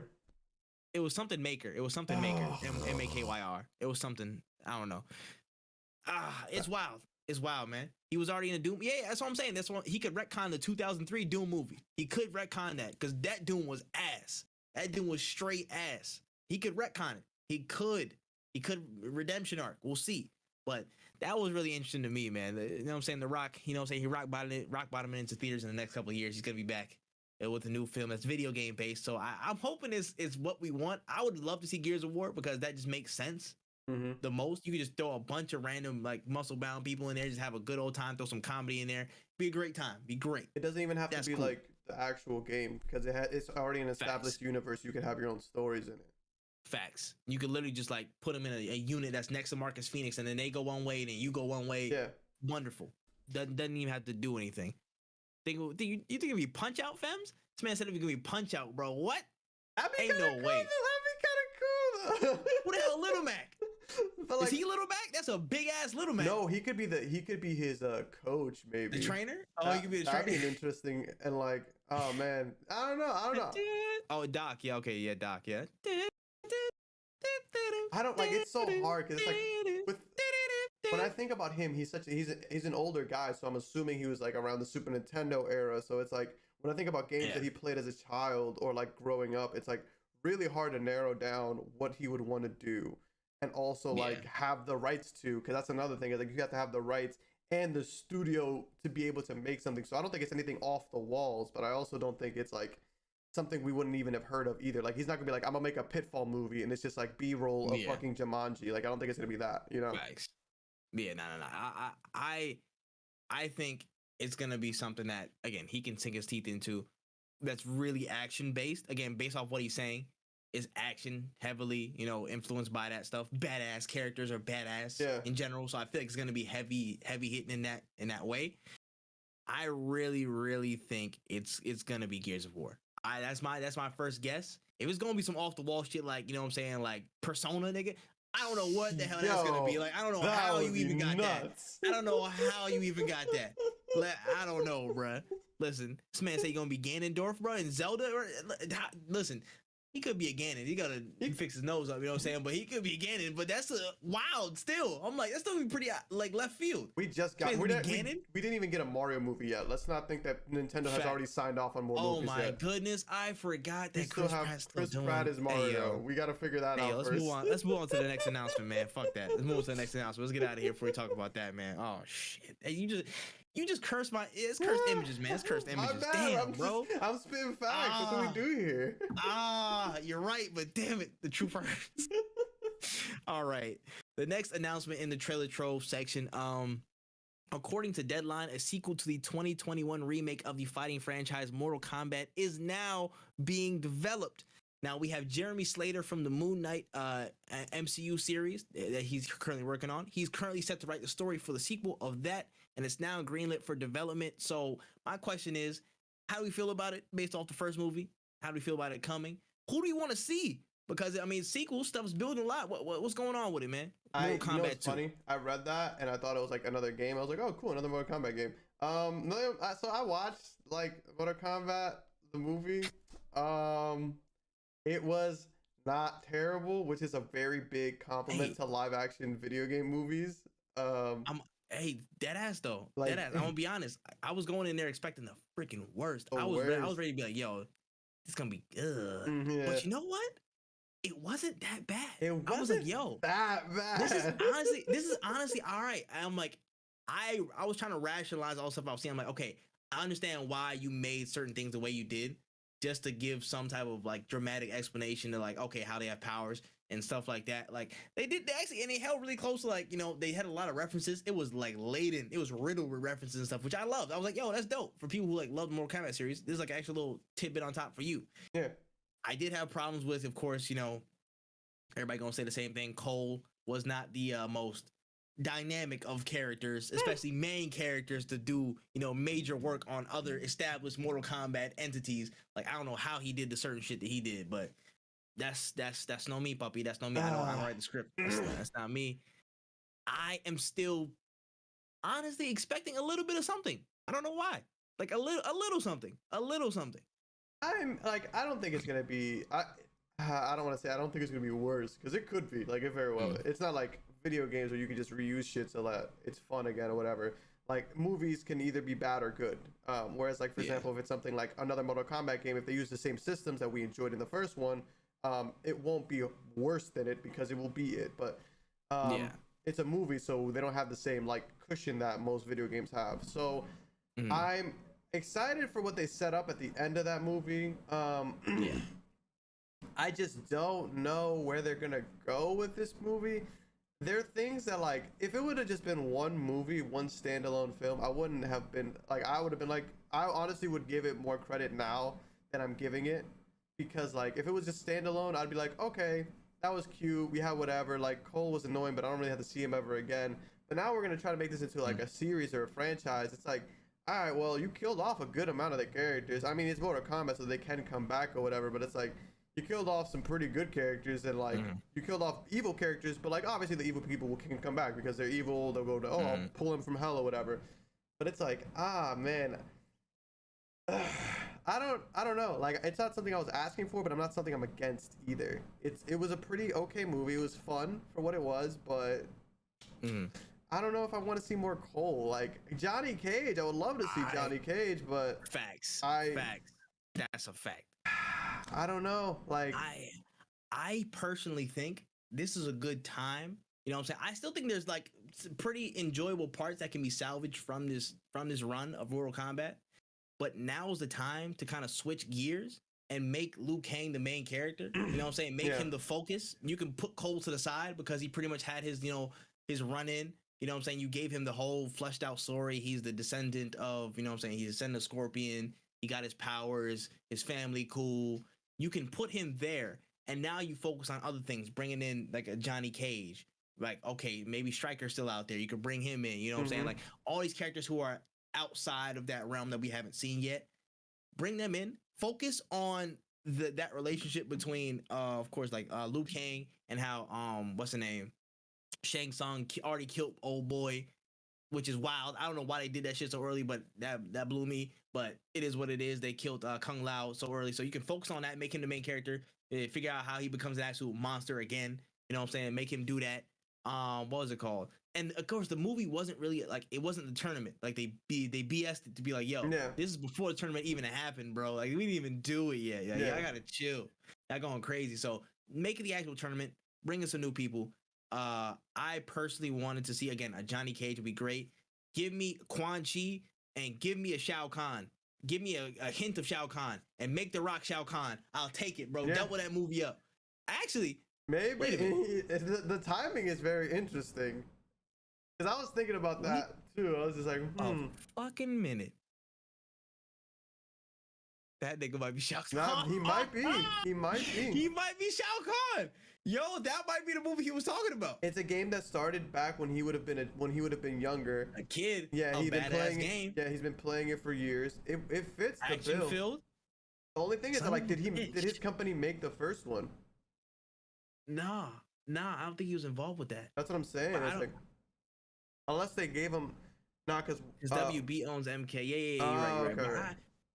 But still, I don't want to, like, you know what I'm saying, completely block him out.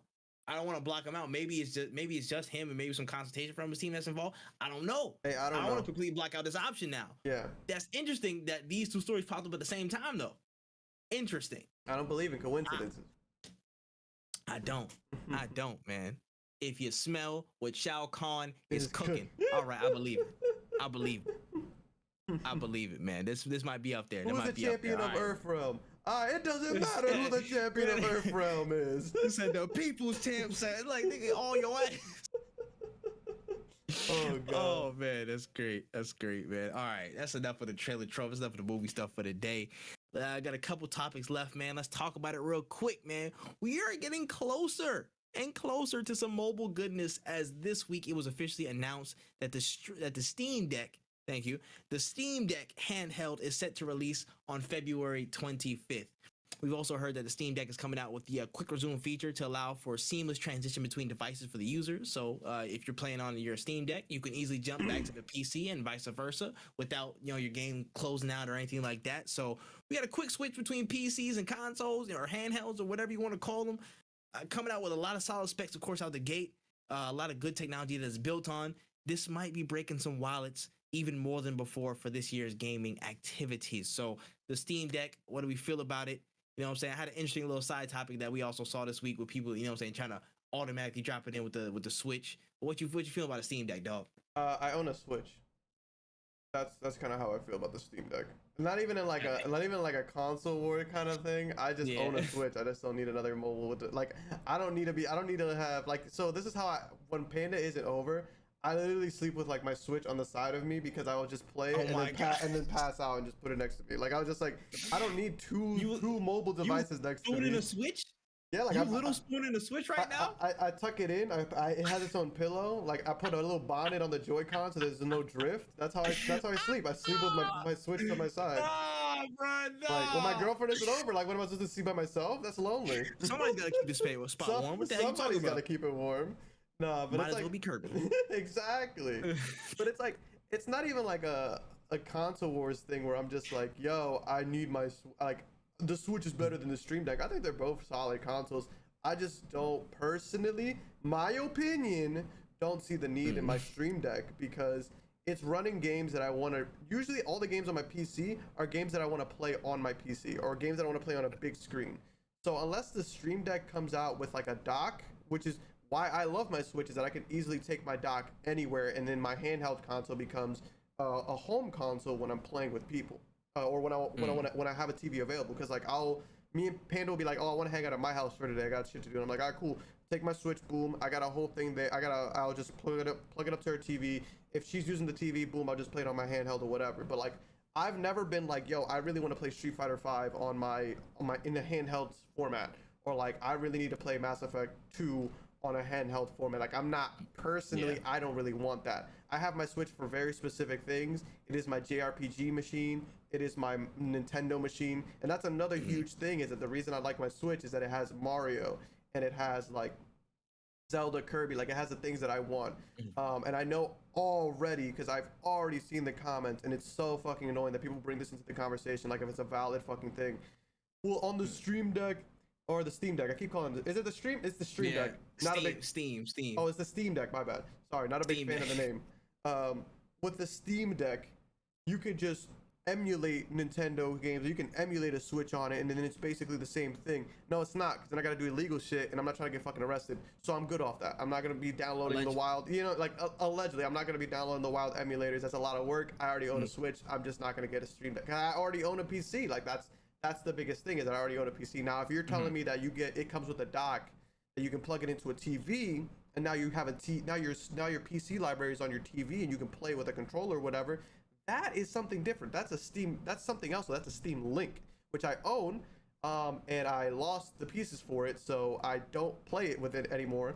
But that was also like a big issue I had, because I had the Steam Link, and every time I try to play my PC on it, they would be like, oh, you need to have your computer set to LAN awake or whatever the hell, and you can't turn off your PC. You got to leave it on sleep mode, which I never do. So it was like a big, like, finicky thing.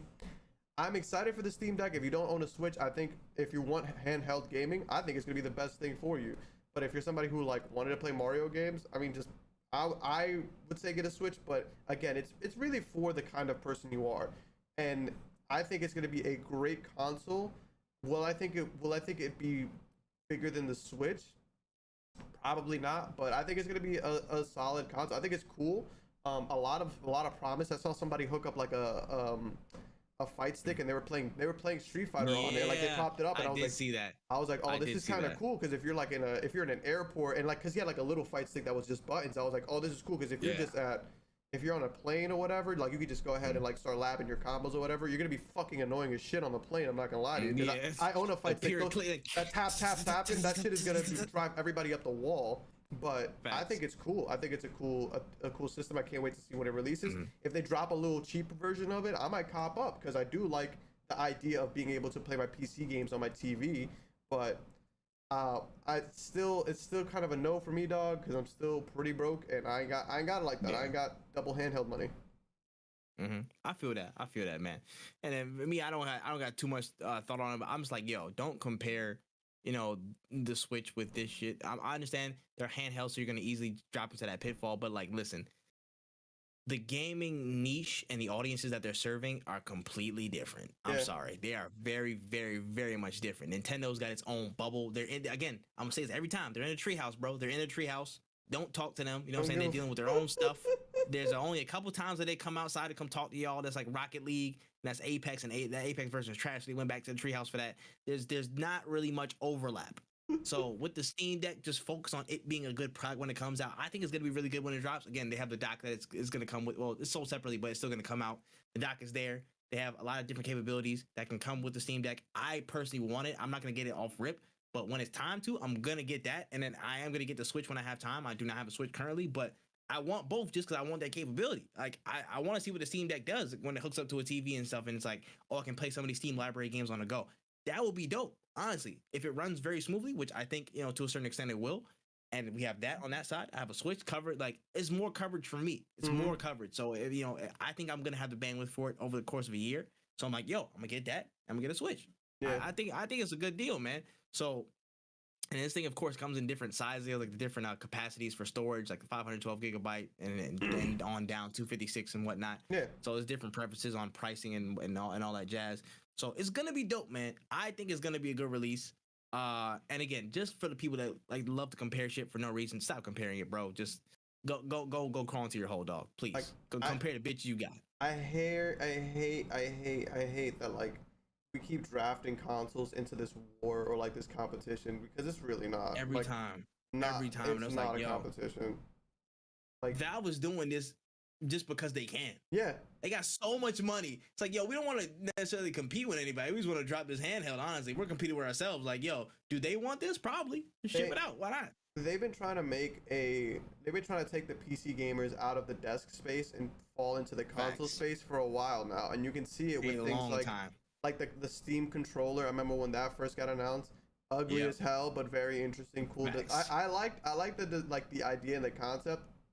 Didn't know if I was gonna buy it or not. Going execution. Yeah, I was just like that's the thing is like if that job would have been on sale, I might have copped because I love the idea of playing my PC games on a couch in my room, whatever. Same thing that happened with the Steam Link was like, hey, great concept, but it just didn't work for me.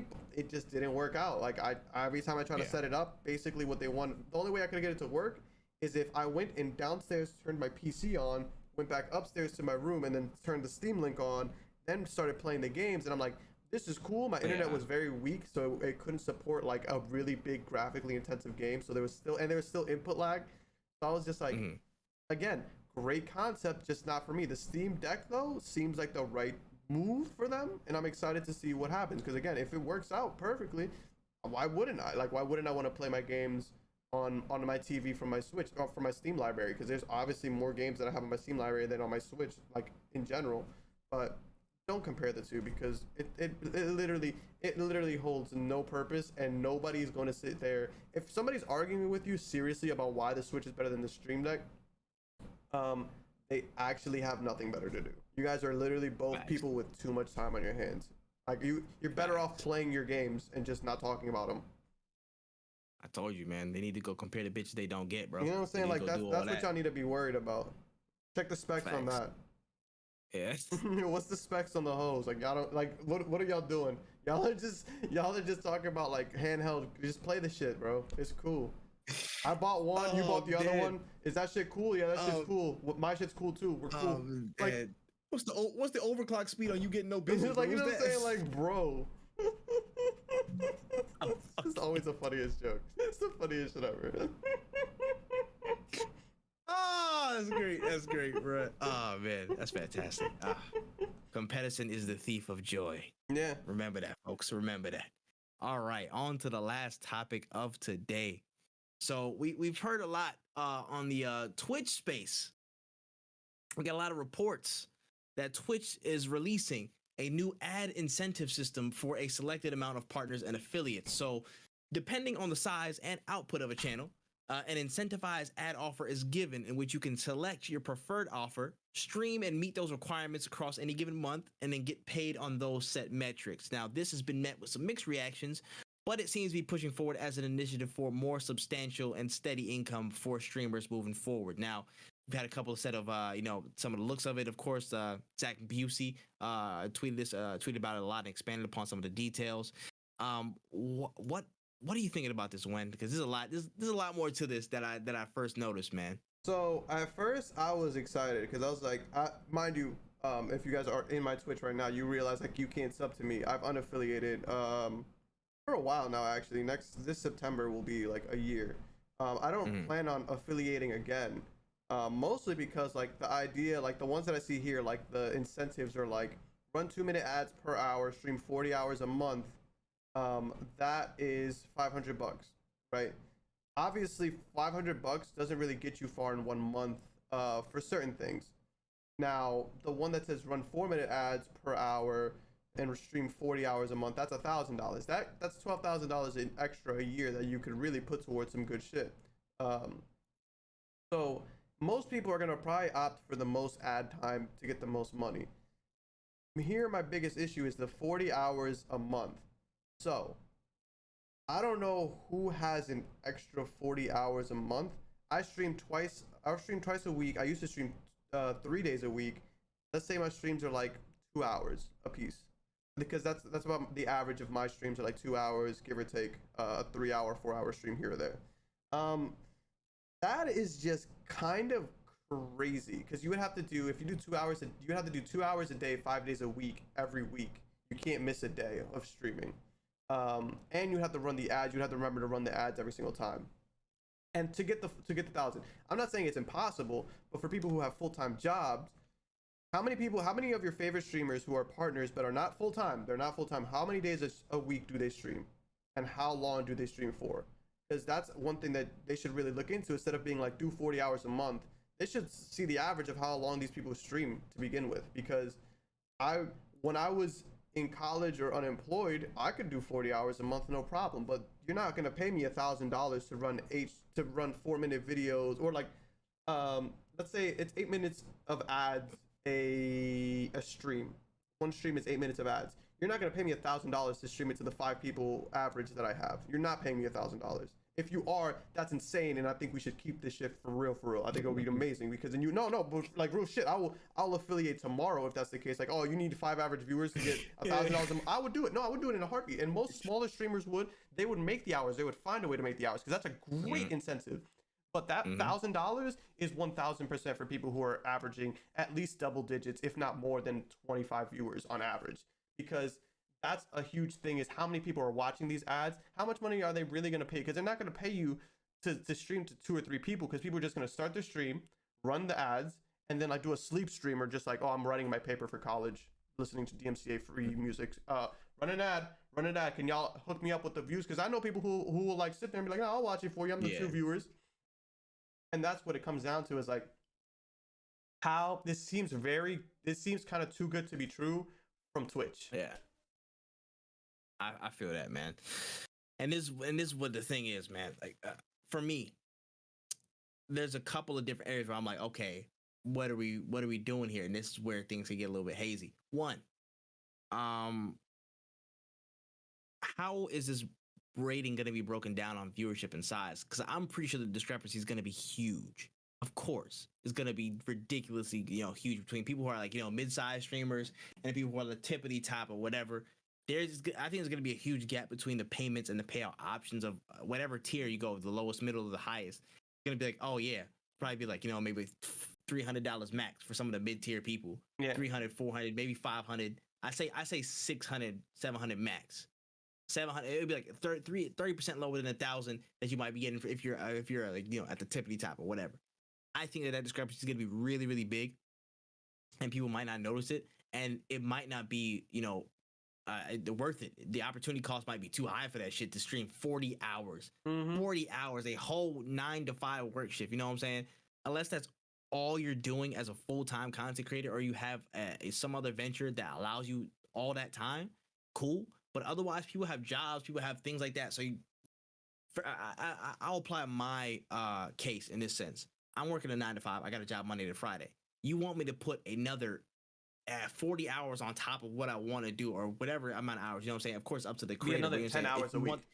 Yeah, but you want the max payout. Yeah. You want another 10 hours a week for me to stream. You know what I'm saying? On top of everything else, just to hit that number. And based on my channel size, I probably wouldn't even get like $200 for it. You know what I'm saying? Like, Don't for the forget about massive amount of creators. don't forget about also, because you're a content creator, you're not just a streamer. You still have to make the YouTube videos. You still got to make the clips. You still got to be on social media. And still doing everything else. Yeah. For the fact of that's a lot of creators right now, the opportunity cost for me, in my opinion, that might be way too high. That might be not worth it at all. Second, selection criteria.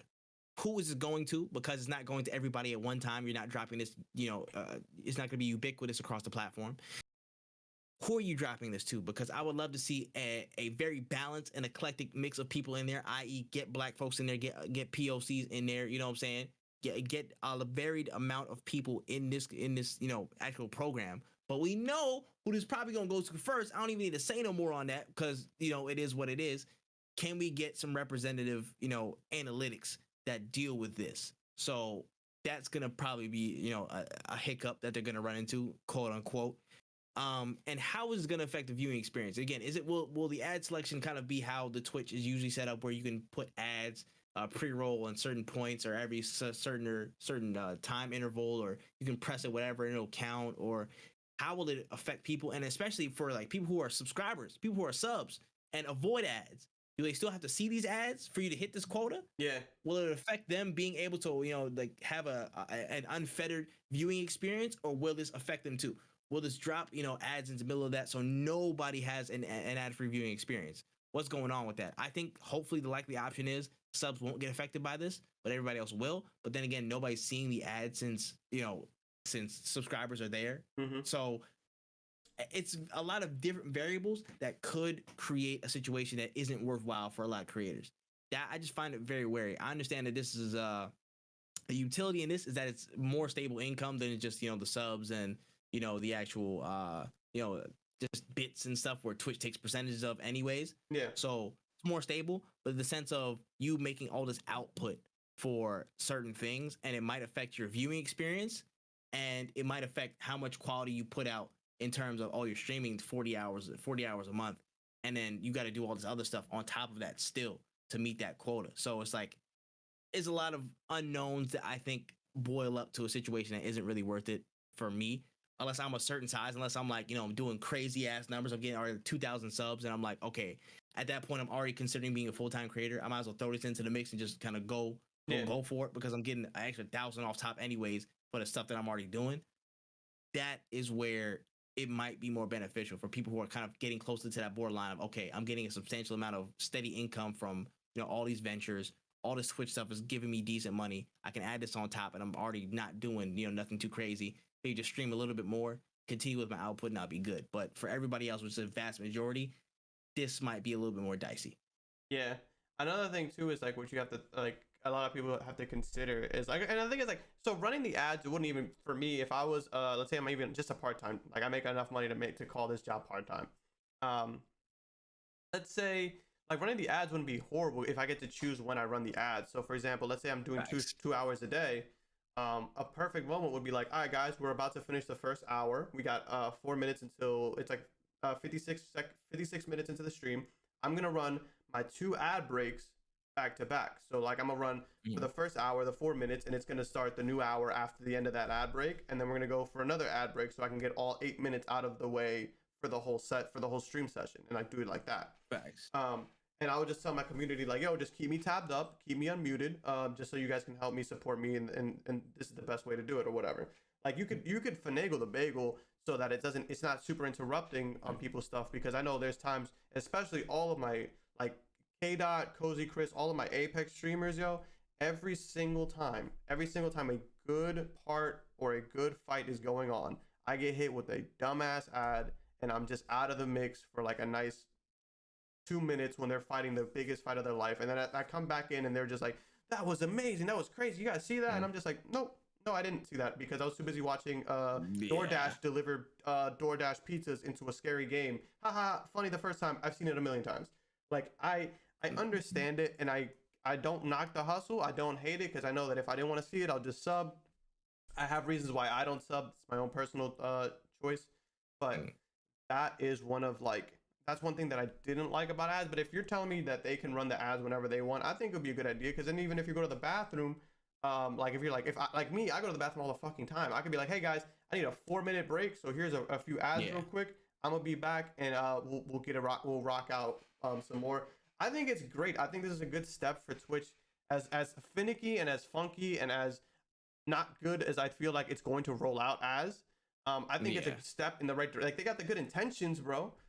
Like, you guys got the good intentions of supporting your creators and giving them a more consistent reliable. Yeah, like I won't because that's a big fear for some people who make money off the stream, is like, hey, I haven't really gotten a lot of subs from people in a while. Do I have to do a 24-hour subathon? I'm tired. I don't want to have to do that. I don't want to have to rely on these big ass events or whatever. Lord, no. You know what I'm saying? Like, so this is a different way of being like, hey, I know you guys don't have money. I don't have money. Just watch this shit at full volume, bro. And now we eat and we're good. You don't have to worry about me. I'll just run these ads. Y'all just watch it for me. Because I'm pretty sure my community, I'm sure a lot of communities would be like, I don't care about watching ads. If anything, we could sit in the chat and roast the ads. Like, we could sit there and make fun of the whole shit. Or I could be like, y'all get y'all TikToks ready.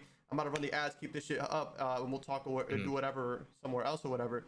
But it's like, there's ways around it. And I think it's a good idea. But it's just like, it's a good idea given to you by bad people. Like, it's just like, I like this, but I don't trust y'all. So I don't know how to feel about it right now. It's a toss-up, man. Right now it's a toss-up. And I'm just feeling like it can go, again, either way. I'm just hoping that there's a little bit more favor in the percentages and splits depending on the channel. Of course, got to be a certain standing to have it. And again, if you're not in that certain criteria to get a bigger paycheck, then whatever it is, what it is, you just got to get, you know what I'm saying, get your counts up. But I want the splits of time and the splits of actual incentive to be favorable to the creator. That's all I want. That and the selection criteria, I need it to be spread out very evenly. You know what I'm saying? I don't want to see the usual round of people, you know what I'm saying, all over this, and then we don't see any black folk getting this, you know, getting access to this or whatever as it rolls out. I just want to see how this plays out step by step. I believe there's good intentions there, and it has a more reliable like level of income for creators, which is good. But the implementation is not always equivalent to the intention, and so that's what I want to see, how it rolls out step by step. I'm keeping my ears open to it, interested, but we'll see how it plays out, man. Twitch, we're keeping an eye on you. We're keeping an eye on you. And yeah, man, that's all I got on the notes for today, bro. That's a lot of topics that we just ran through, bro. But that's it. That's it. Anything else that we might have missed, Win? Anything that you might want to cover? No. I'm seeing a lot of love for Pokemon Arceus. Shout outs to that game. I'm seeing a lot of like, it's really interesting because like I'm not a huge Pokemon fan, like I've said before, but I'm really happy to see all the people who are hoping for this game are enjoying it. To all my fellow streamers. If you want to play the game, don't feel scared to not play it offline, because like that's one thing that I had an issue with playing JRPGs, is I was always like, I don't want to play it offline because then my chat will miss out. Motherfucker's gonna show up anyway. If you play your game, enjoy your game, yo. Don't worry about the chat. Other than that, oh shoot, like I can't really think of anything too crazy, you know. Save up your money for February. You got wives and game lives, you know. Like there's a lot of games coming out, and it's Valentine's Day, so keep your money in the tuck. Don't buy food that you don't need, you know.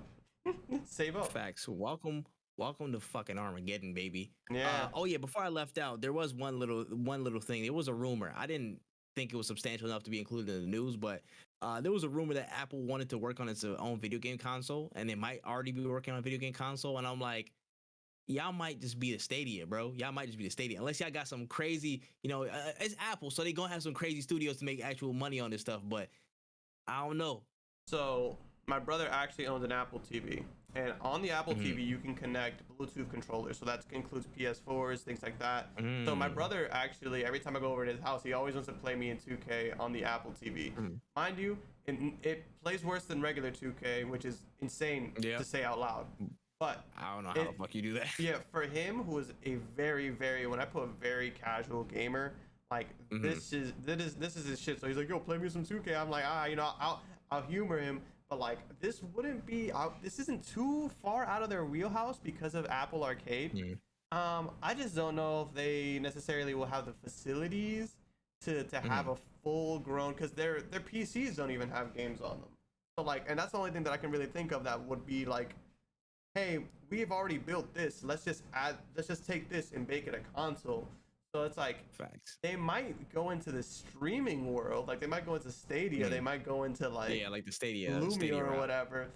But I don't know. That wouldn't be I wouldn't like laugh at it too much, because the thing about Apple is that they kind of know They got they know they who got they're shit. selling. And if they're gonna go somewhere, they're gonna go somewhere with some force. So I'm not gonna like laugh them out the building like Stadia, because when they drop shit, Stadia, I'm like, what the fuck y'all even do for real? Yeah.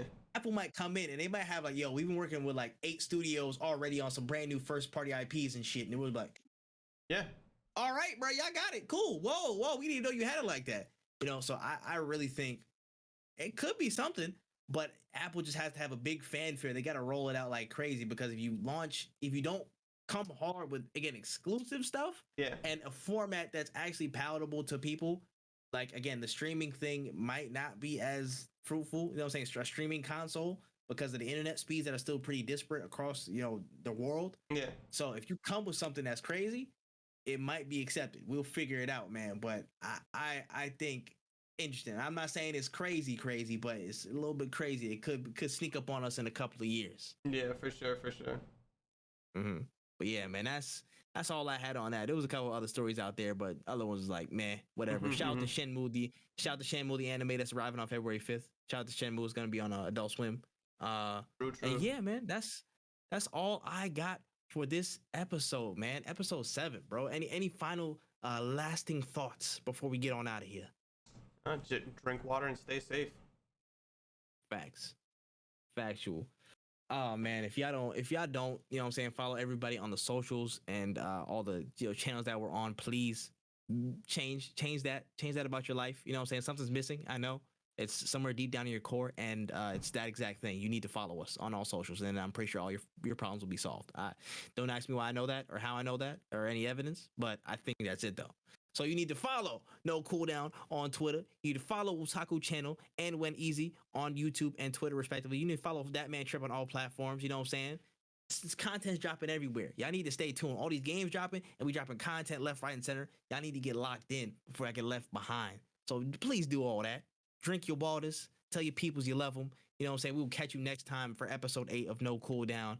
And yeah, man, without further ado, we are out.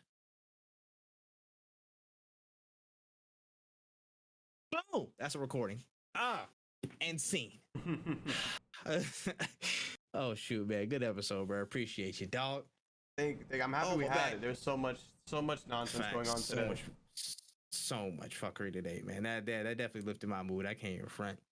For sure. I am now just hungry as shit. I gotta eat food, and I wanted to rank up on Apex, but I also want to edit these shorts, and I'm like, which one's gonna be less stressful?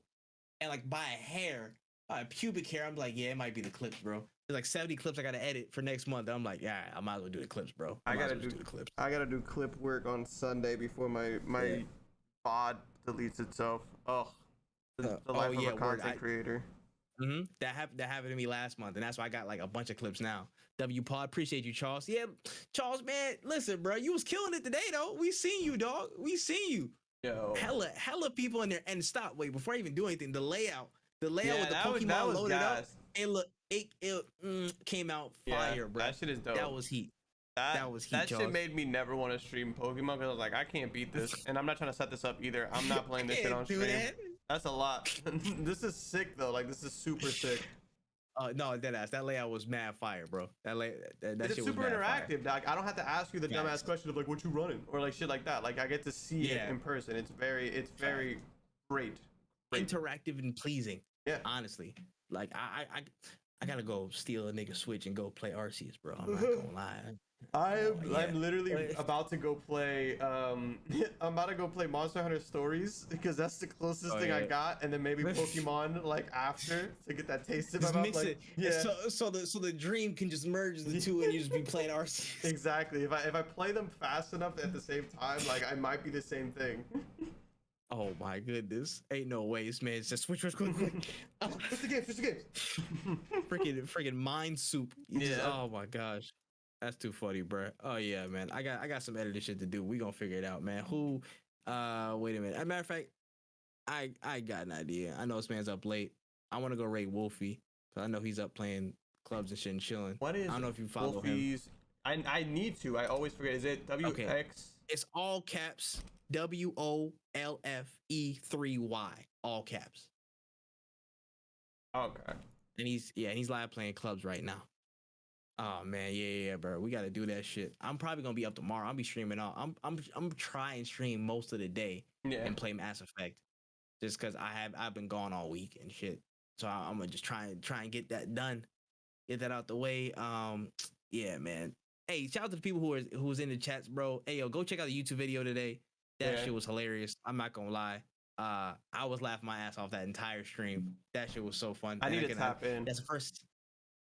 Hey, I'm not gonna lie. I'll plug this shit just to be shameless, bro. But yeah, check. It was actually a really funny video. And you see my little brother for the first time. You know what I'm saying? Little bro was mad funny. So, man, it was just a good one. It was a good one. We got more of them bitches on the way too.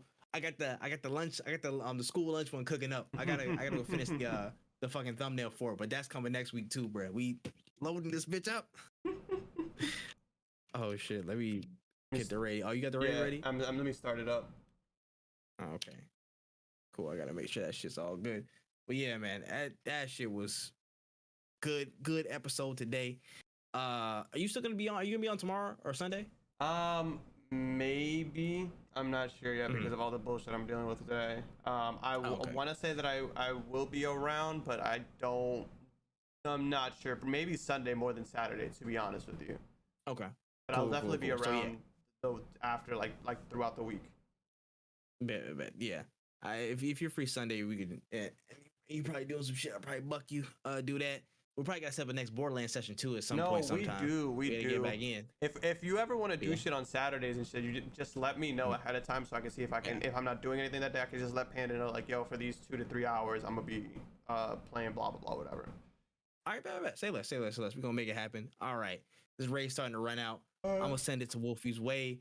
All right, y'all. Appreciate every single person that's coming through and listen to No Cooldown. The new episodes will be dropping on what's called audio platforms in the next day or so. Yeah.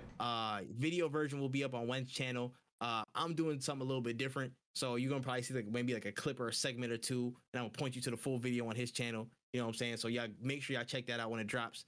Love y'all. Appreciate y'all. We got 8 seconds left. I'll be live tomorrow. I'll probably be live Sunday. We'll probably be live for next week. Go show some love. Go show some love, Wolfie. We out this bitch. Go. All right. My shit was running out. My bad. No, you're good. Yeah. Oh shoot. Yeah.